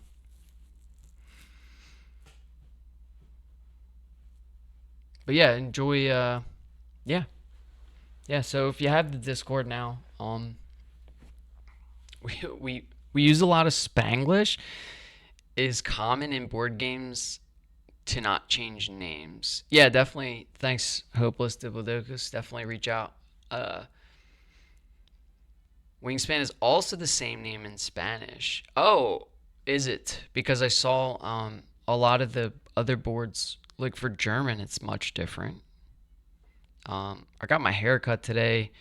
All the barbers in there are Spanish. And I asked them, how do you say medium skin fade in Spanish? And they said there is no Spanish medium skin fade. You just say it like that. So apparently there's not a lot of Spanish words for English words. I feel like English is just made up and constantly changing. So. But yeah, we do got to get out of here. So thanks for stopping by, both you guys. And again, Paul Deming, thanks for the raid. Penelope, bonjour. We don't speak French, but we love to have the raids. The raids are awesome. I feel like Trump right now. We love the raids. But Wingspan literally translation is, envergadura. Envergadura. I don't know. Maybe that was close. Maybe it wasn't. Maybe it sounded like envergadura. Wingspan. Cool. Now we know how to say Wingspan in Spanish. Yeah, we could do a Wingspan multi-stream. Would be cool.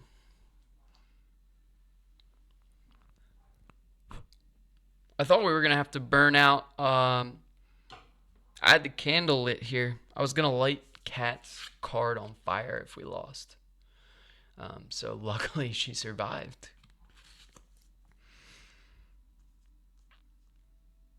But again, thanks for stopping by, everyone. That's going to be it for today, and enjoy the rest of your days.